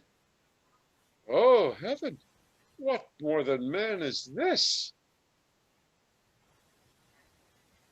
Ah, I have sworn. We seek not thy breath of mercy, Theseus. 'Tis to me a thing as soon to die as thee to say it, and no more moved. Where this man calls me traitor, let me say thus much. If in love be treason, in service of so excellent a beauty as I love most, and in that faith will perish, as I have brought my life here to confirm it, as I have served her truest, worthiest, as I dare kill this cousin that denies it. So let me be most traitor, and you please me. For scorning thy edict, Duke, ask that lady why she is fair, and why her eyes command me stay here to love her. And if she say traitor, I am a villain fit to lie unburied. Thou shalt have pity of us both, O Theseus, if unto nether thou show mercy. Stop, as thou art just, thy noble ear against us. Thou art valiant for thy cousin's soul, whose 12 strong labors crowns his memory. Let's die together at one instant, Duke. Only a little let him fall before me, that I may tell my soul he shall not have her. I grant you your wish. For to say true, your cousin has 10 times more offended with his phony mustache. And for I gave him more mercy than you found, sir, your offenses being no more than his. None here speak for him, for ere the sun sets, both shall sleep forever. Alas, the pity! Now or never, sister. Speak not to be denied. That face of yours will bear the curse, else of alter ages for these lost cousins. In my face, dear sister, I find no anger to them, nor ruin.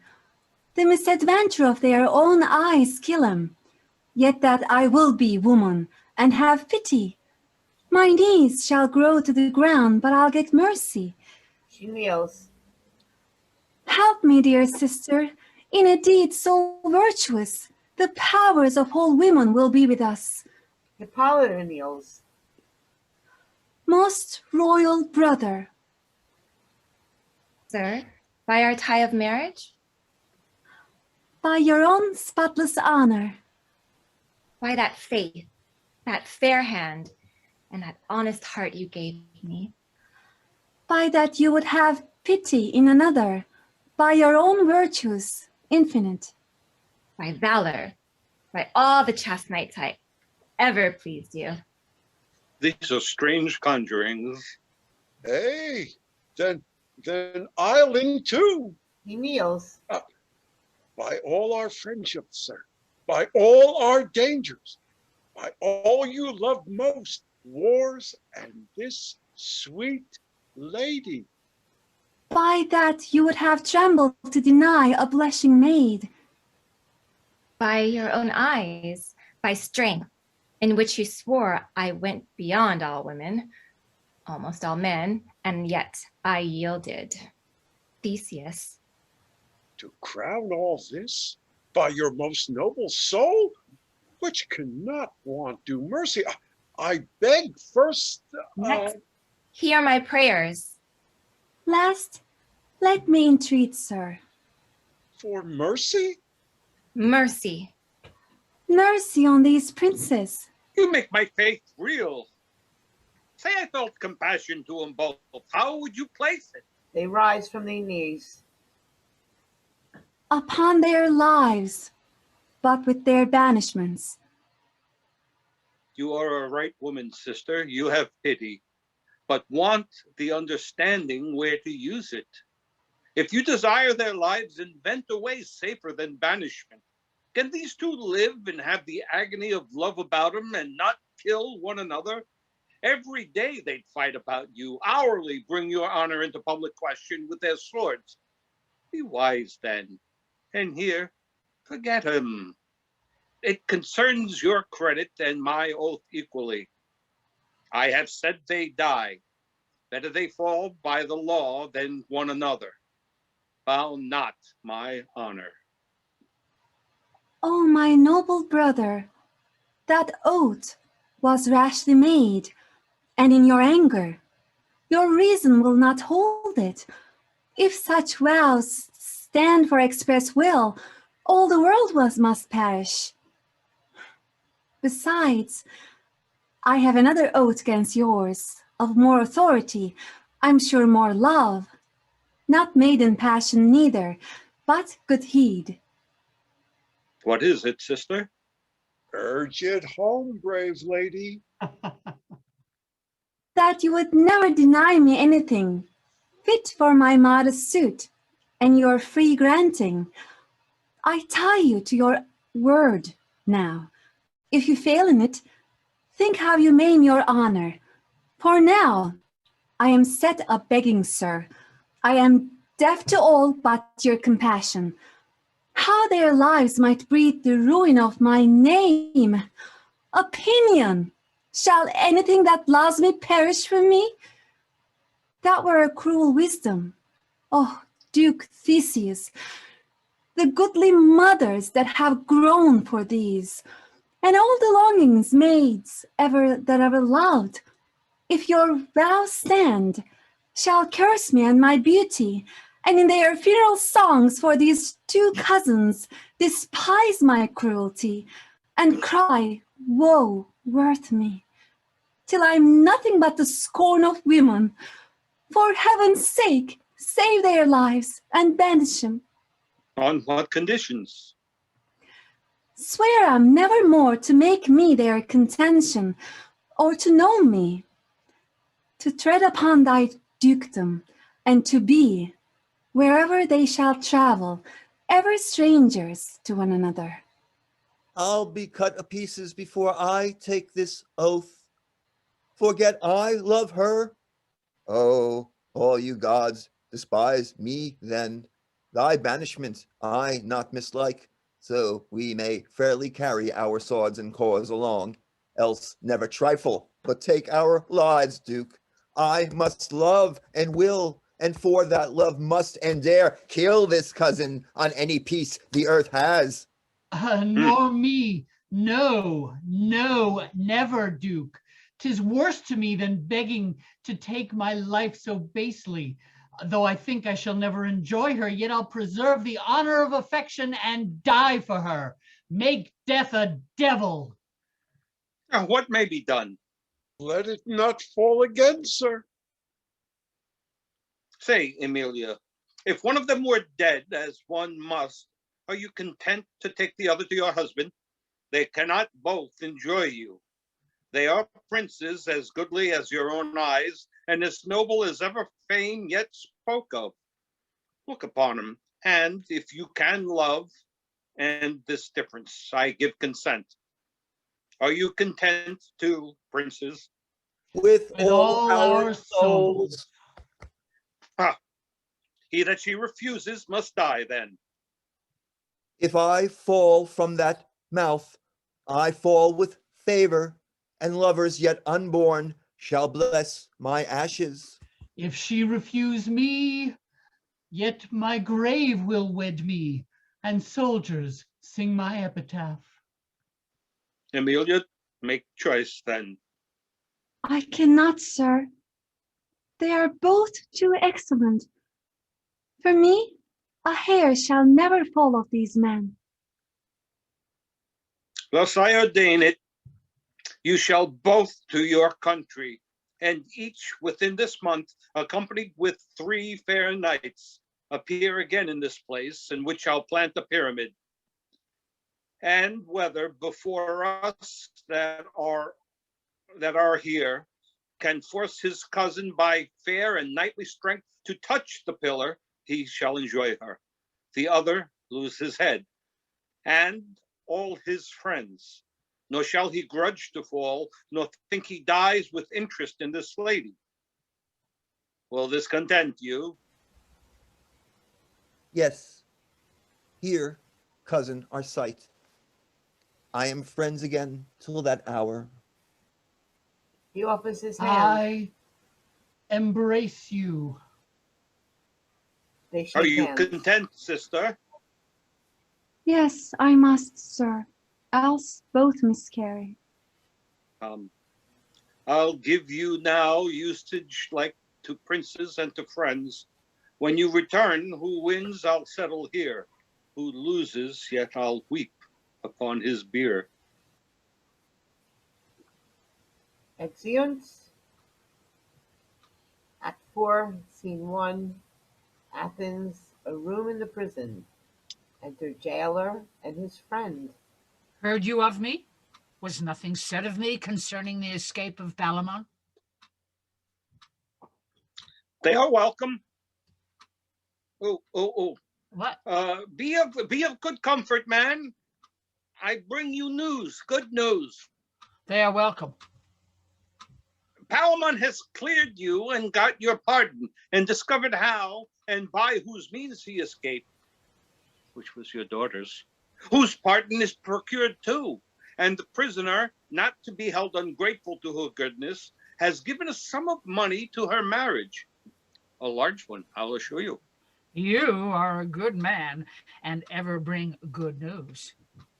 But there be new conditions, which you'll hear of at a better time. I hope they are good. They are honorable. How good they'll prove, I know not. Enter wooer. Alas, sir, where is your daughter? Why do you ask? Oh, sir, when did you see her? This morning. Well, was she in health? When did she sleep? These are strange questions. I do not think she was very well, for now you make me mind her. But this very day I asked her questions, and she answered me so far from what she was, so childlessly, so silly, as if she were a fool, an innocent, and I was very angry. But what of it, sir? Nothing but my pity. Well, sir? No, sir, not well. Not well?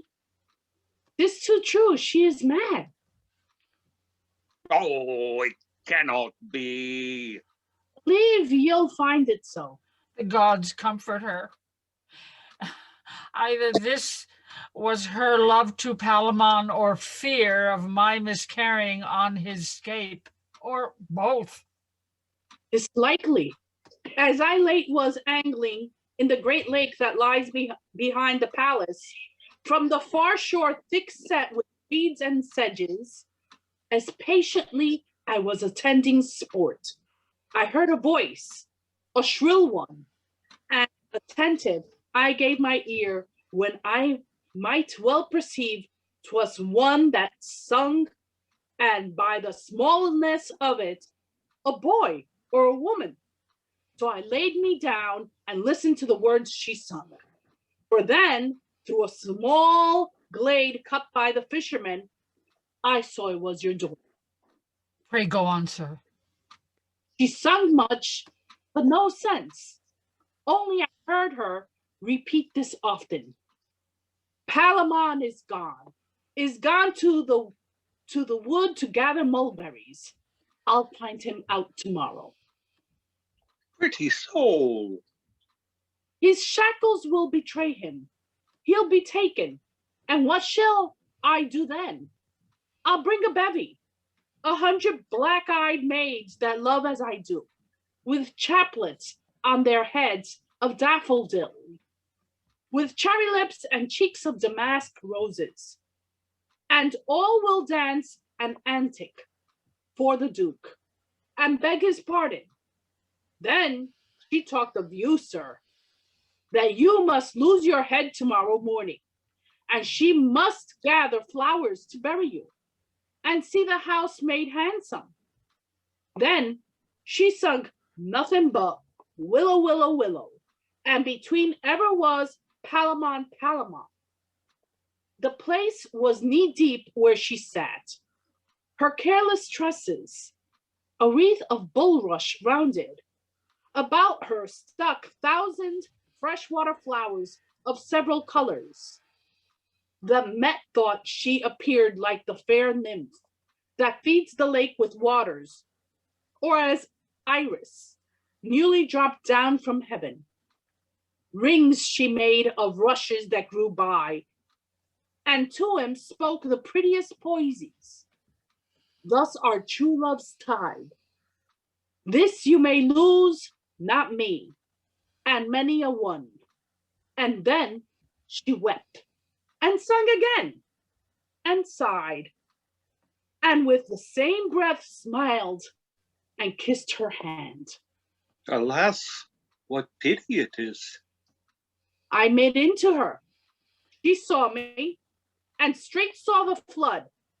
I saved her, and set her safe to land, when presently she slipped away, and to the city made, with such a cry and swiftness that, believe me, she left me far behind her.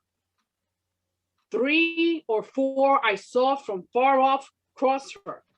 One of them I knew to be your brother, where she stayed, and fell, scarce to be got away. I left them, and her, and hither came to tell you. Enter jailer's brother, jailer's daughter, and others. Here they are. May you never more enjoy the light. Is not this a fine song? Oh, a very fine one. I can sing 20 more. I think you can. Yes, truly can I. I can sing The Broom and Bonnie Robin. Are not you a tailor? Yes, Where's my wedding gown? I'll bring it tomorrow. Do, very rarely. I must be abroad else to call the maids and pay the minstrels, for I must lose my maidenhead by cocklight. 'Twill never thrive else. Oh, fair, no sweet. Oh, good eve, good men. Pray, did you ever hear of one young Palamon? Yes, wench, we know him. Is it not a fine young gentleman? By no mean cross her. She is then distempered, far worse than now she knows.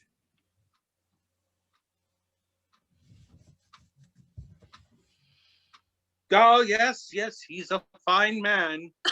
Oh, is he so? You have a sister, Yes? but she shall never have him. Tell her so. For a trick that I know, you'd best look to her, for if she see him once, she's gone, she's done and undone in an hour. All the young maids of our town are in love with him, but I laugh at him and let him alone. There is at least 200 now with child by him. There must be 4. Yet I kept close for all this, close as a cockle, and all these must be boys, for he has the trick on it, and at 10 years old they must be all gelt for musicians and sing the war of Theseus.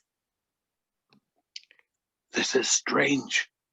He's lost past all cure. Heaven forbid, man. Come hither. You are a wise man. You are master of a ship. Oh, where's your compass? Set it to the north, and now direct your course to the wood where Palamon lies longing for me.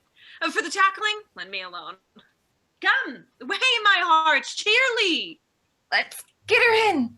Bear for it, master, tack about. When Cynthia with her borrowed light, do. Exeunt with the men leading jailer's daughter in as she sings. Scene 2, Athens, a room in the palace. Enter Emilia alone with 2 pictures. Yet I may bind those wounds up that must open and bleed to death for my sake else. I'll choose and end their strife. 2 such young handsome men shall never fall for me. They are weeping mothers, following the dead cold ashes of their sons, shall never curse my cruelty. She looks at Arcite's picture. Good heaven, what a sweet face has Arcite! If wise nature, with all her best endowments, all those beauties she sows into the birth of noble bodies, were here a mortal woman, and had in her the coy denials of young maids, yet doubtless she would run mad for this man. What an eye! Oh, what a fiery sparkle and quick sweetness has this young prince. Here Love himself sits smiling. Just such another wanton Ganymede set Jove afire with, and enforced the god snatch up the goodly boy and set him by him, a shining constellation. What a brow! Oh, what a spacious majesty he carries! Arch like the great-eyed Juno's, but far sweeter, smoother than Pelop's shoulder. Fame and honor, methinks, from hence as from a promontory pointed in heaven, should clap their wings and sing to all the underworld the loves and fights of gods and such men near him. She looks at Palamon's picture. Palamon is but his foil, to him a mere dull shadow. He is swart and meagre, of an eye as heavy as if he had lost his mother, and still temper. No stirring in him, no alacrity. Of all this sprightly sharpness not a smile. Yet these that we count errors may become him. Narcissus was a sad boy, but a heavenly. Oh, who can find the bent of a woman's fancy? I am a fool. My reason is lost in me. I have no choice, and I have lied so lewdly that women ought to beat me. On my knees, I ask thy pardon, Palamon. Thou art alone, and only beautiful, and these the eyes, these the bright lamps of beauty that command and threaten love. And what young maid dare cross them? What a bold gravity, and yet inviting, has this brown manly face. Oh, love, this only from this hour's complexion. Lie there, Archite. She puts aside his picture. Thou art a challenging to him, a mere gypsy, and this is the noble body. I am sotted, utterly lost. My virgin's faith has fled me. For if my brother, but even now, had asked me whether I loved, I had run mad for Archite. Now, if my sister, more for Palamon, stand both together, now come ask me, brother. Alas, I know not. Ask me now, my sister. I may go look. What a mere childish fancy, that having two fair gouts of equal sweetness, cannot distinguish, but must cry for both. Enter Pirithous. How now, sir? Adam, I bring you news. The knights are come. To end the quarrel? Yes. Would I might end first. What sins have I committed, chaste Diana, that my unspotted youth must now be soiled with blood of princes, and my chastity be made the altar where the lives of lovers, too greater and too better, never yet made mother's joy, must be the sacrifice to my unhappy beauty. Enter Theseus, Hippolyta, and attendants.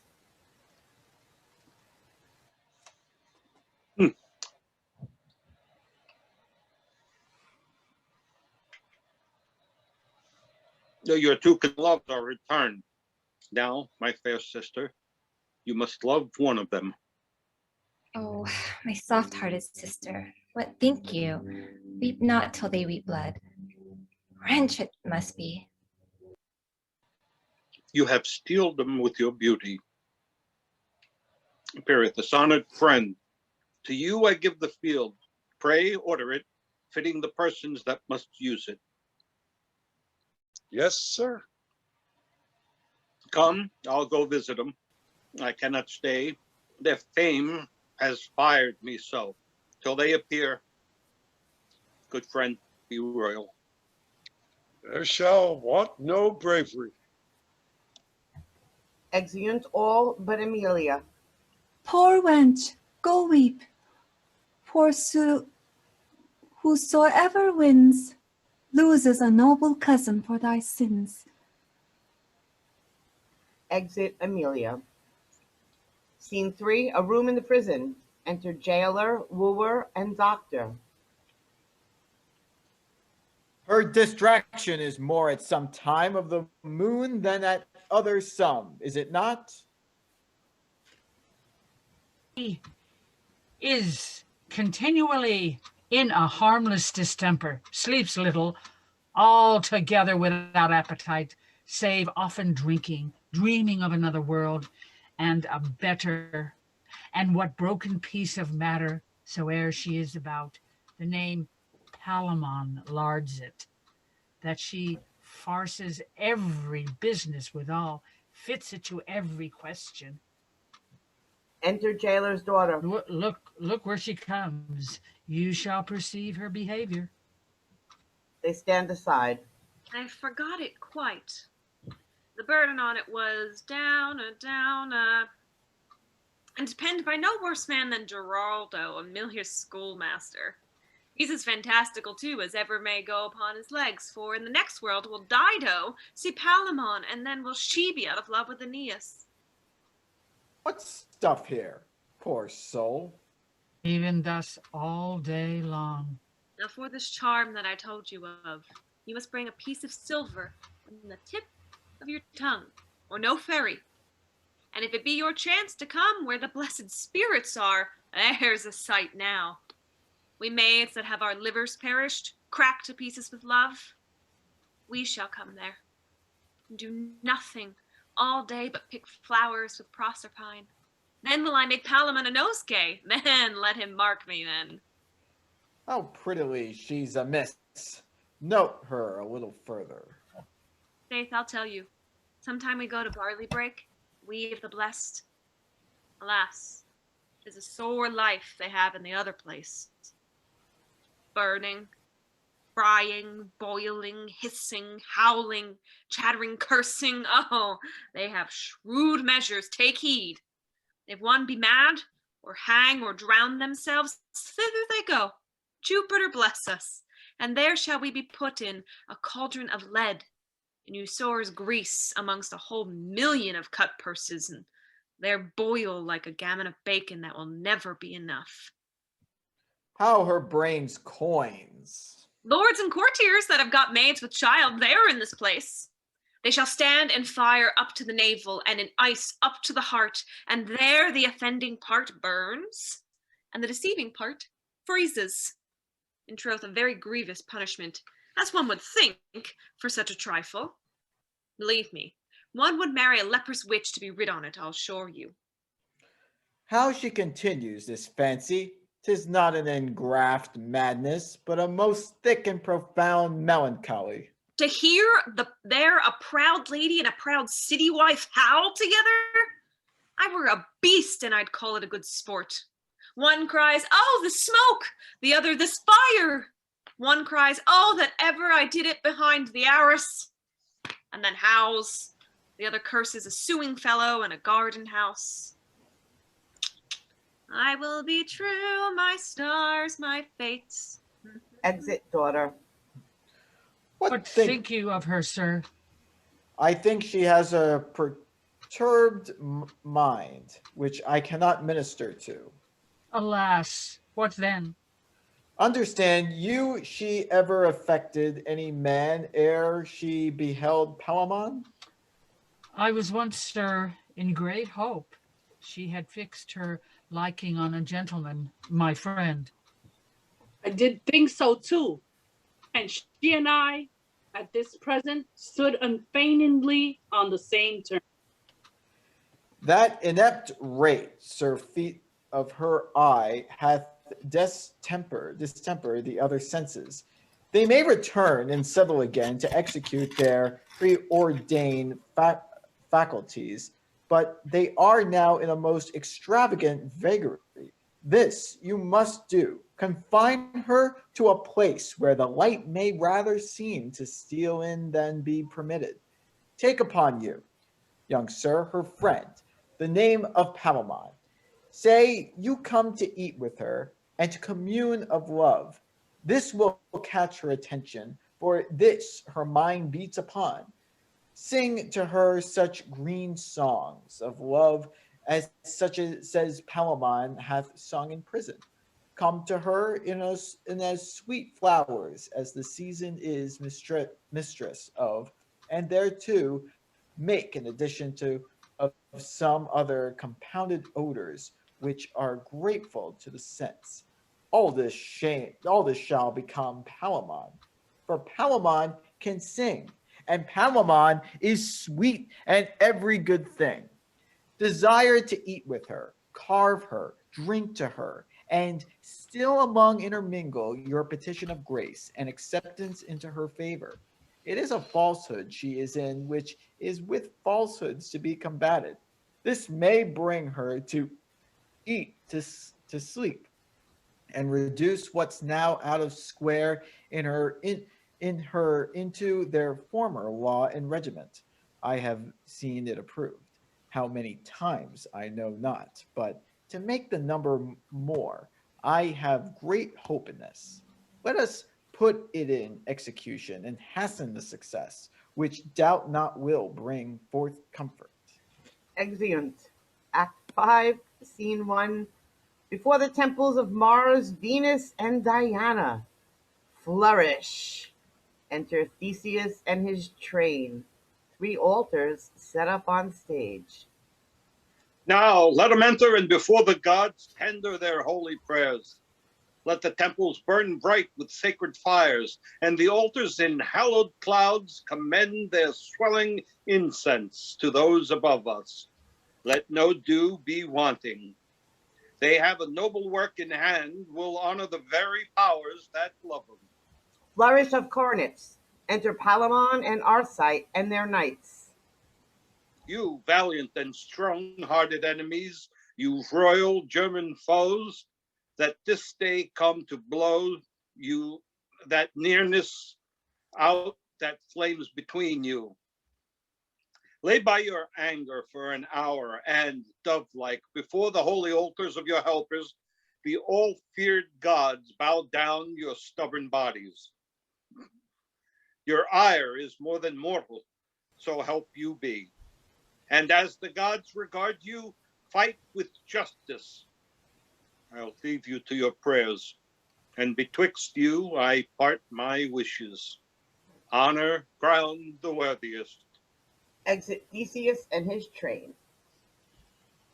The glass is running now that cannot finish till one of us expire. Think you but thus, that were there aught in me which strove to show mine enemy in this business, were it one eye against another, arm oppressed by arm, I would destroy the offender, cause I would, though parcel of myself, then from this gather, how should I tender you? I am in labor to push out your name, your ancient love, our kindred out of my memory, and in the same, in the self same place, to seat something I would confound. So hoist we the sails that must these vessels port, even where the heavenly limiter pleases. You speak well. Before I turn, let me embrace thee, cousin. They embrace. This I shall never do again. One farewell. Why, let it be so. Farewell, cuz. Farewell, sir. Exit Palamon and his knights. Knights, kinsmen, lovers, yea, my sacrifices, true worshippers of Mars, whose spirit in you expels the seeds of fear and the apprehension which still is father of it, go with me before our God, before the God of our profession. There require of him the hearts of lions and the breath of tigers, yea, the fierceness too, yea, the speed also, to go on, I mean, else wish we to be snails.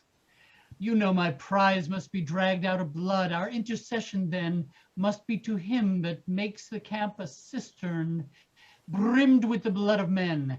Give me your aid and bend your spirits toward him. They go to Mars's altar, fall on their faces before it, and then kneel. Thou mighty one, that with thy power hast turned green Neptune into purple, whose approach comets pre-warn, whose havoc in vast fields unearthed skulls proclaim, whose breath blows down the teeming Ceres foison, who dost pluck with hand armipotent from forth blue clouds the mason turrets, that both makest and breakest the stony girths of cities. Me, thy pupil, youngest follower of thy drum, instruct this day with military skill, that to laud I may advance my streamer, and by thee be styled Lord of the Day. Give me, great Mars, some token of thy pleasure.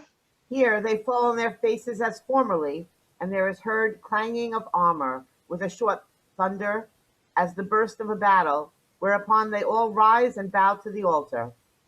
O great shaker of o'er-rank states, I do take thy signs auspiciously, and in thy name to my design march boldly. Let us go. Exit Arcite and his knights. Re-enter Palamon and his knights with the former observance. Our stars must glister with new fire, or be today extinct. Our argument is love, which if the goddess of it grant, she gives victory to the goddess Venus, commend we our proceeding, and implore her power unto our party. Here they go to Venus's altar, fall on their faces before it, and then kneel. Hail, sovereign queen of secrets, who has power to call the fiercest tyrant from his rage, and weep unto a girl that hast the might, even with an eye glance, to choke Mars's drum, and turn the alarm to whispers. Thou canst make a cripple flourish with his crutch, and cure him before Apollo. Thou mayest force the king to be his subject's vassal, and induce stale gravity to dance. What godlike power hast thou not power upon? Take to thy grace me, thy vowed soldier, who do bear thy yoke, as 'twere a wreath of roses, yet it is heavier than lead itself. Stings more than nettles. Oh, I have never been foul-mouthed against thy law. Oh, never revealed secrets, for I knew none. Would not, had I kenned all that were. I never practice upon man's wife, nor would the libels read of liberal wits. I never at great feasts sought to betray a beauty. I have blushed at simpering sirs that did. I have been harsh to large confessors. I have hotly asked them if they had mothers. I had one, a woman, and woman, for they wronged. Brief I am to those that prate and have done, no companion. To those that boast and have not, a defier.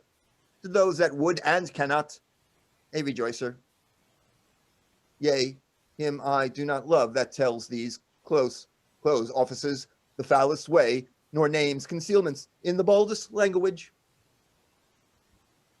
Such a one I am, and vow that lover never yet made sigh truer than I.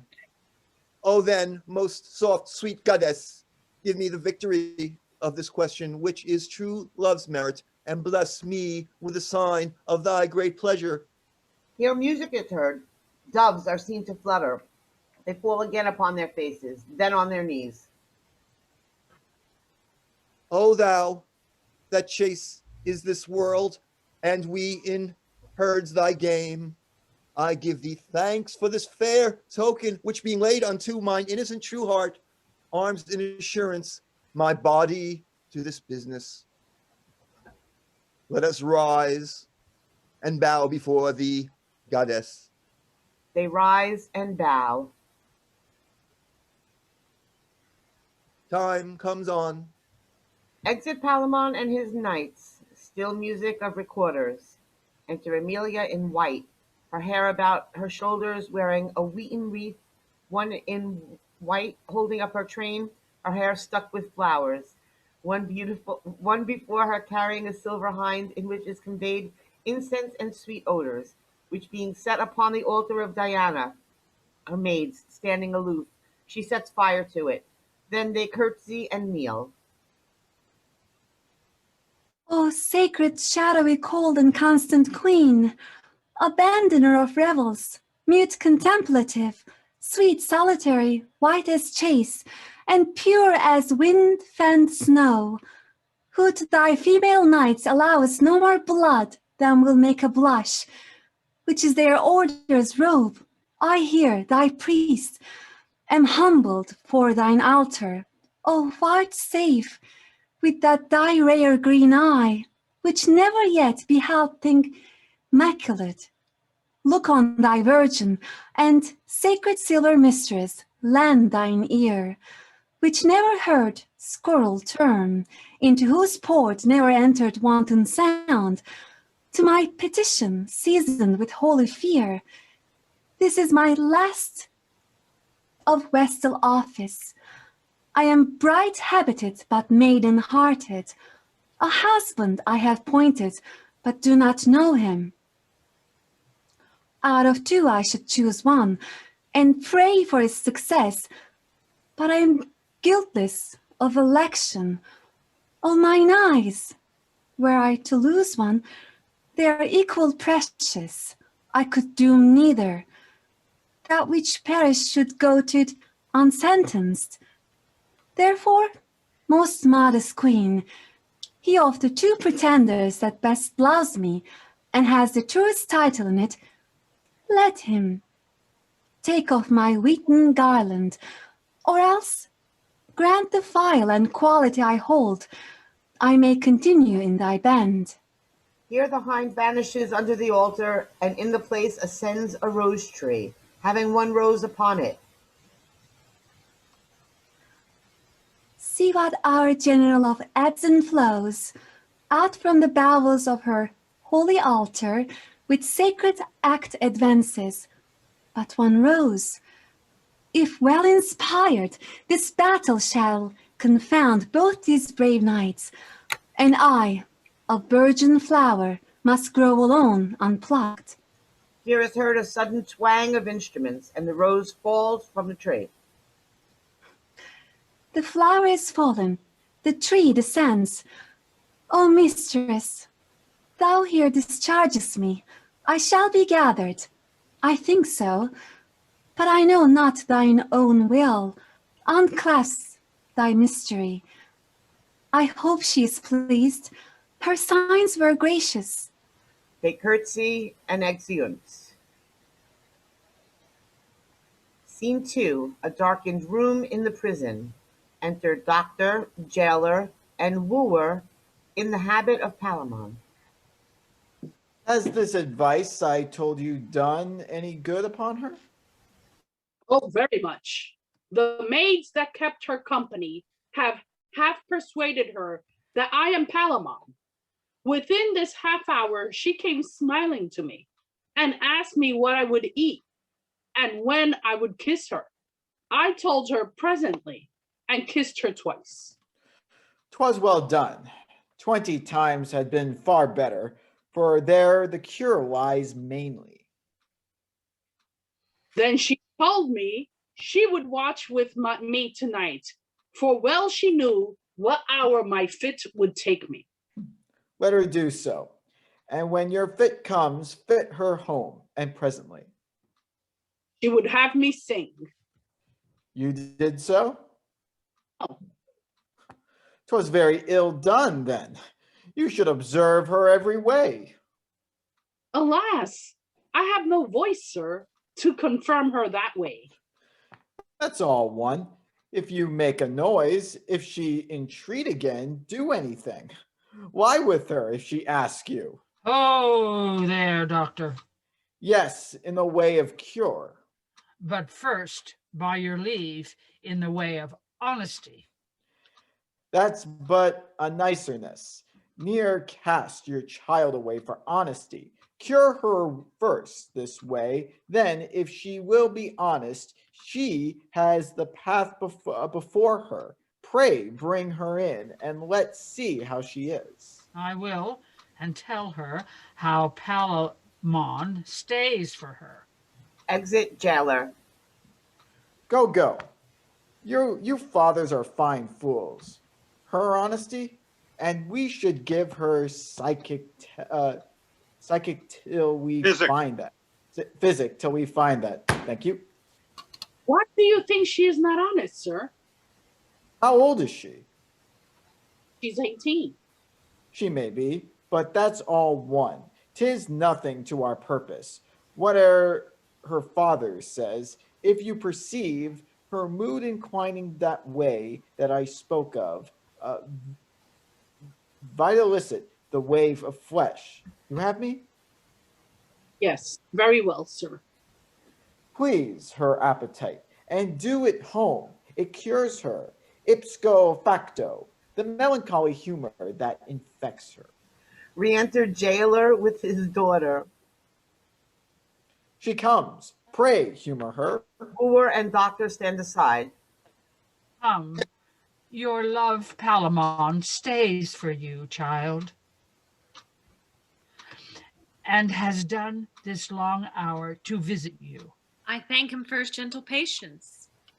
He's a kind gentleman, and I'm much bound to him. Did you ne'er see the horse he gave me? Yes. How do you like him? He is a very fair one. You never saw him dance? No. I have, often. He dances very finely, very comely, and for a jig, come cut, and a long tail to him, he turns you like a top. That's fine indeed. Can he write and read too? A very fair hand, and casts himself the accounts of all his hay and provender. That hostler must rise betime that cousins him. You know that chestnut Nair the Duke has? Very well.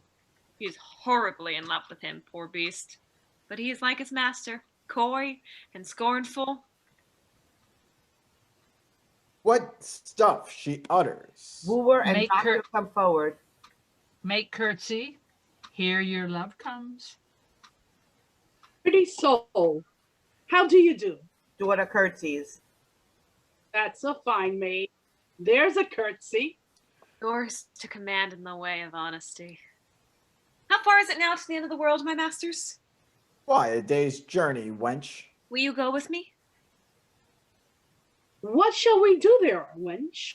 Why, play at stool ball. What else is there to do? I am content, if you shall keep our wedding there. 'Tis true, for there I will assure you we shall find some blind priest for the purpose that will venture to marry us. For here they are nice and foolish. Besides, my father must be hanged tomorrow, and that would be a blot in the business. Are not you Palamon? Do not you know me? Yes, but you care not for me. I have nothing but this poor petticoat and 2 coarse smocks. That's all one. I will have you. Will you surely? Yes, by this fair hand will I. Well, to bed then. Is this not your cousin Arcite? She indicates the doctor. Yes, sweetheart, and I am glad my cousin Palamon has made so fair a choice. Do you think he'll have me? Yes, without doubt. Do you think so too? Yes. Oh, we shall have many children. Enter a messenger.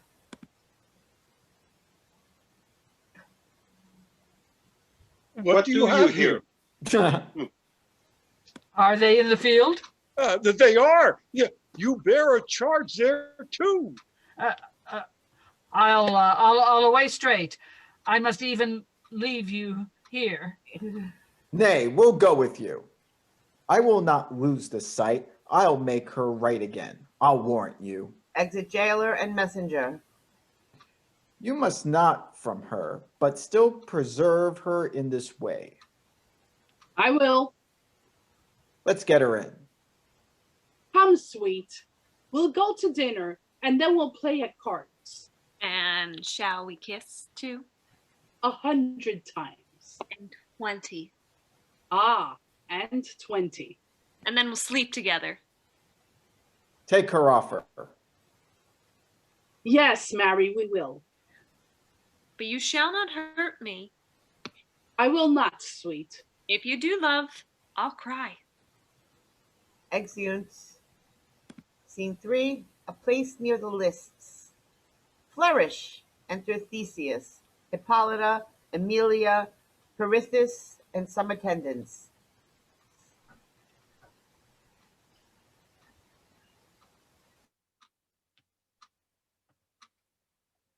I'll no step further. Will you lose this sight? I had rather see a wren hawk at fly than this decision. Every blow that falls treats a brave life. Each stroke laments the place whereon it falls, and sounds more like a bell than blade. I will stay here. It is enough my hearing shall be punished. With what shall happen against the witch, there is no deafing but to hear. Not taint mine eye with dread sights it may shun. Sir, my good lord, your sister will know further. You must be there. This trial is as 'twere in the night, and you are the only star to shine. I am extinct. There is but envy in that light which shows the one the other. Darkness which ever was, the dam of horror, who does stand accursed of many mortal millions, may even now, by casting her black mantle over both, that neither could find other, get herself some part of a good name, and many a murder set off whereto she is guilty. You must go. In faith, I will not. Why, the knights must kindle their valor at your eye. No, of this war you are the treasure, and must needs be by to give the service pay. Sir, pardon me. The title of a kingdom may be tried out of itself. Well, then, at your pleasure, those that remain with you could wish their office to any of their enemies. Farewell, sister. I am like to know your husband for yourself by some small start of time. He whom the gods do of the two know best, I pray them he made your lot. Exit Theseus, Hippolyta, Pirithous, and others. Emilia remains, comparing against the pictures of Arcite and Palamon. Arcite is gently visaged, yet his eye is like an engine bent, or a sharp weapon in a soft sheath. Mercy and manly courage are bedfellows in his visage. Palamon has a most menacing aspect. His brow is great, and seems to bury what it frowns on, yet sometimes 'tis not so, but alters to the quality of his thoughts. Long time his eye will dwell upon his object, melancholy becomes him nobly, so does Arcite's mirth. But Palamon's sadness is a kind of mirth, so mingled, as if mirth did make him sad and sadness merry. Those darker humors that stick misbecomingly on others, on them live in fair dwelling. Cornets, trumpets sound as to a charge. Hark! How yon spurs the spirit do incite the princes to their proof. Arcite may win me, and yet may Palamon wound Arcite to the spoiling of his figure. Oh, what a pity, enough for such a chance.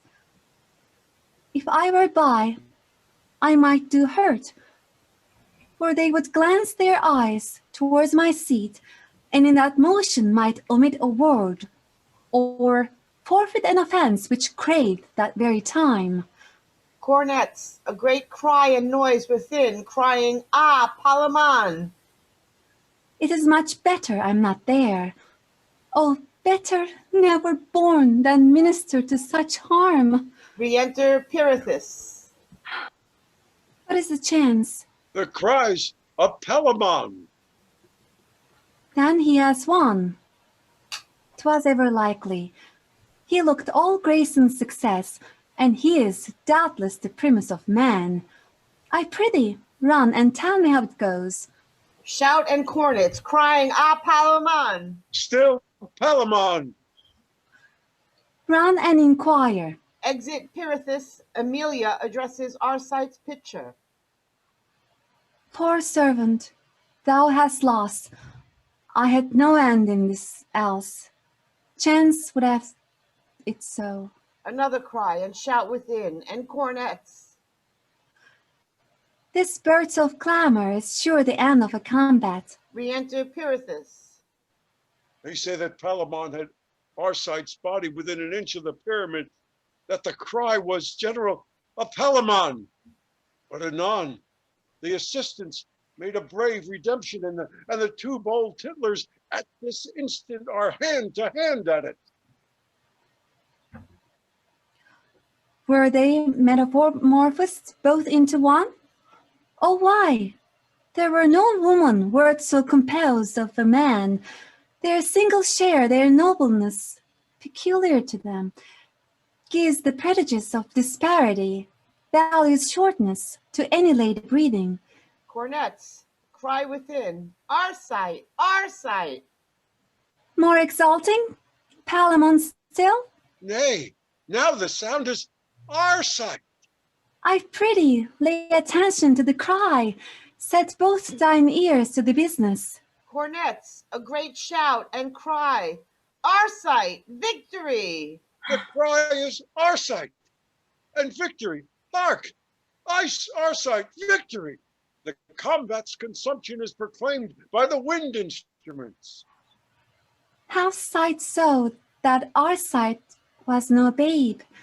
God's lid, his richness and costliness of spirit looked through him. It could no more be hid in him than fire in flax, than humble banks can go to law with waters that drift winds force to raging. I did think good Palamon would miscarry, yet I knew not why I did think so. Our reasons are not prophets, when oft our fancies are. They are coming off. Alas, poor Palamon. Cornets, re-enter Theseus, Hippolyta with Arcite as victor, and attendants and others. Fairest Emily, the gods by their divine arbitrament have given you this knight. He is a good one, as ever struck at head. Give me your hands, receive you her, you him, be plighted with a love that grows as you decay. Emily, to buy you I have lost what's dearest to me, save what is bought, and yet I purchase cheaply, as I do rate your value. Oh, loved sister, he speaks now of as brave a knight as e'er did spur a noble steed. Surely the gods would have him die a bachelor, lest his race should show in the world too godlike. His behavior so charmed me that methought Alcides was to him a sow of lead. If I could praise each part of him to all that have spoken, your Arcite did not lose by it, for he that was thus good and counted yet his better. Wear the garland with joy that you have won. For the subdued, give them our present justice, since I know their lives but pinch 'em. Let it here be done. The scene's not for our seeing. Go we hence, right joyful, with some sorrow. Arm your prize. I know you will not lose her. Hippolyta, I see one eye of yours conceives a tear, that which it will deliver. Is this winning? Oh, you heavenly powers, where is your mercy? But that your wills have said it must be so, and charge me live to comfort this unfriended, this miserable prince that cuts away a life more worthy from him than all women I should, and would die too. Infinite pity, that four such eyes should be so fixed on one, that two must needs be blind for it. So it is. Flourish. Exeunt. Scene 4. A place near the lists, a block prepared. Enter guard with Palamon, pinioned. Jailer, executioner, and others, carrying a block and an axe. There's many a man alive that hath outlived the love of the people. Yea, in the self same state stands many a father with his child. Some comfort we have by so considering we expire, and not without men's pity. To live still, have their good wishes, we prevent the loathsome misery of age, beguile the gout and rheum that in lag hours attend for gray approachers. We come toward the gods young and unwrapped, not halting under crimes many and stale, that sure shall please the gods sooner than such to give us nectar with them, for we are more clear spirits. Let us bid farewell. Aha, my friend, your gentle daughter gave me freedom once. You'll see it done now forever. Pray, how does she? I heard she was not well, her kind of ill. gave me some sorrow. Sir, she is well restored and to be married shortly. Ah, by my short life, I am most glad on it. 'Tis the latest thing I shall be glad of. Prithee, tell her so. Commend me to her, and to peace her portion. Tender her this.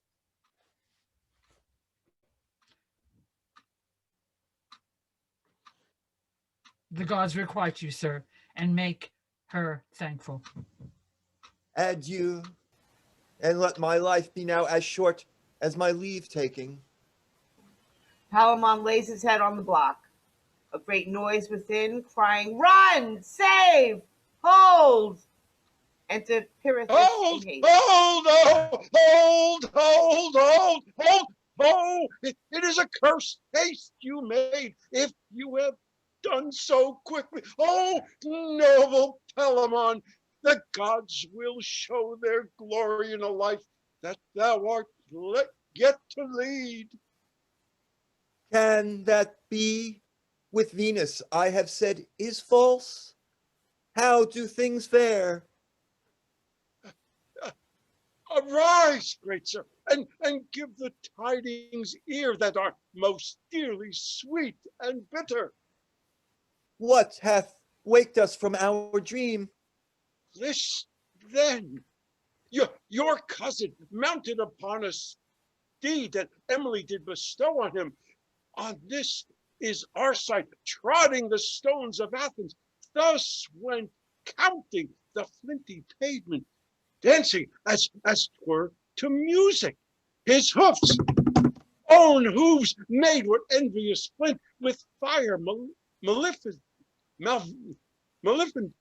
darted a spark, or what fierce sulphur else. The hot horse took toy at this, and fell to what disorder his power would give his will.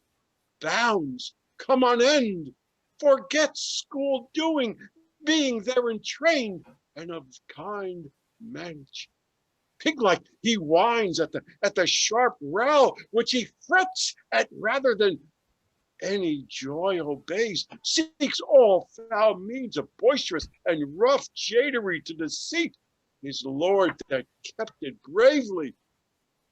When naught served, when neither curb would crack, girth break, nor differing plunges disroot his rider whence he grew, but that he kept him twirling his legs on his hind hoofs, on end he stands. That Arcite's legs being higher than his end, seemed with strange art to hang. His victor's wreath even then fell off his head, and presently backward the jade comes o'er it, and his full poise becomes the rider's load. Yet is he living? But such a vessel 'tis that floats but for the surge that near approaches. He much desires to have some speech with you. Lo, he appears. Enter Theseus, Hippolyta, Emilia, and Arcite carried in a chair. O miserable end of our alliance! The gods are mighty, Arcite. If thy heart, thy worthy, manly heart, be yet unbroken, give me thy last words. I am Palamon, one that yet loves thee dying.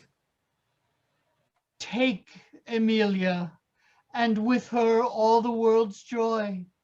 Reach thy hand. Farewell.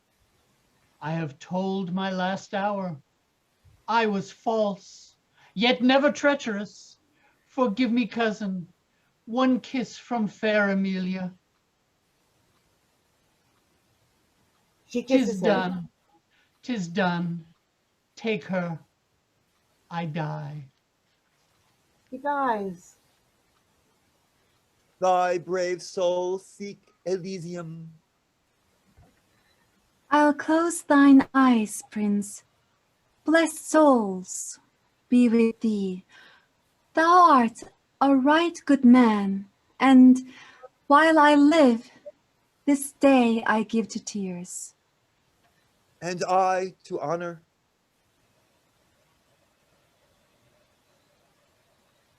Theseus. In this place, Yes. hold, I say. In this place first you fought, even very here I sundered you. Acknowledge to the gods our thanks that you are living. His part is played, and though it were too short, he did it well. Your day is lengthened, and the blissful dew of heaven does arouse you. The powerful Venus hath well graced her altar, and given you your love.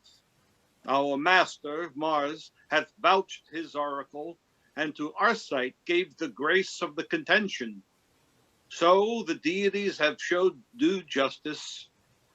Bear this hence. O cousin, that we should things desire which do cost us the loss of our desire, that naught could buy dear love, but loss of dear love. Arcite's body is carried out. Never fortune did play a subtler game.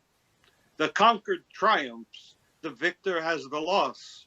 Yet in the passage the gods have been most equal. Palamon, your kinsman, hath confessed the right of the lady. Did it lie in you, for you first saw her, and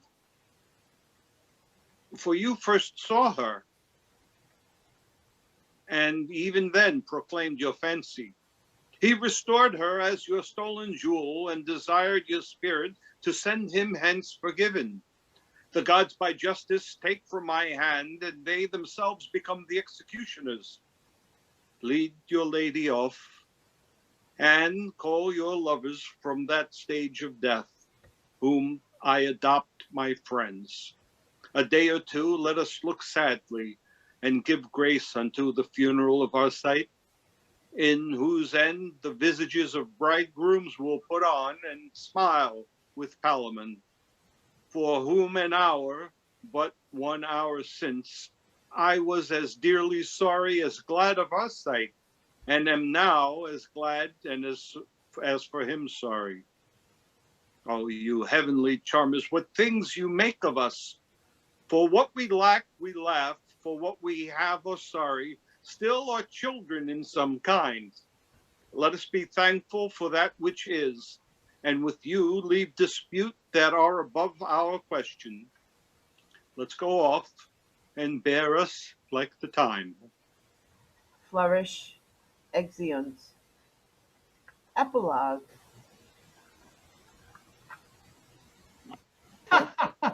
I would now ask you how you like the play, but as it is with schoolboys cannot say. I am cruel fearful, pray yet stay a while, and let me look upon you. No man smile? Then it goes hard, I see. He that has loved a young handsome wench, then show his face. 'Tis strange if none be here, and if he will, against his conscience, let him hiss and kill. Our market. 'Tis in vain I see to stay you. Have at the worst can come then. Now what say you? And yet mistake me not, I am not bold. We have no such cause, if the tale we have told, for 'tis no other, any way content you, for to that honest purpose it was meant you. We have our end, and you shall have ere long, I dare say, many a better to prolong. Your old love to us, we and all our might, rest at your service. Gentlemen, good night. Flourish. Exit. Epilogue. And women. And wenches. Yeah. Bravo! Bravo! Ha ha ha. Oh. Oh. Huzzah! Huzzah!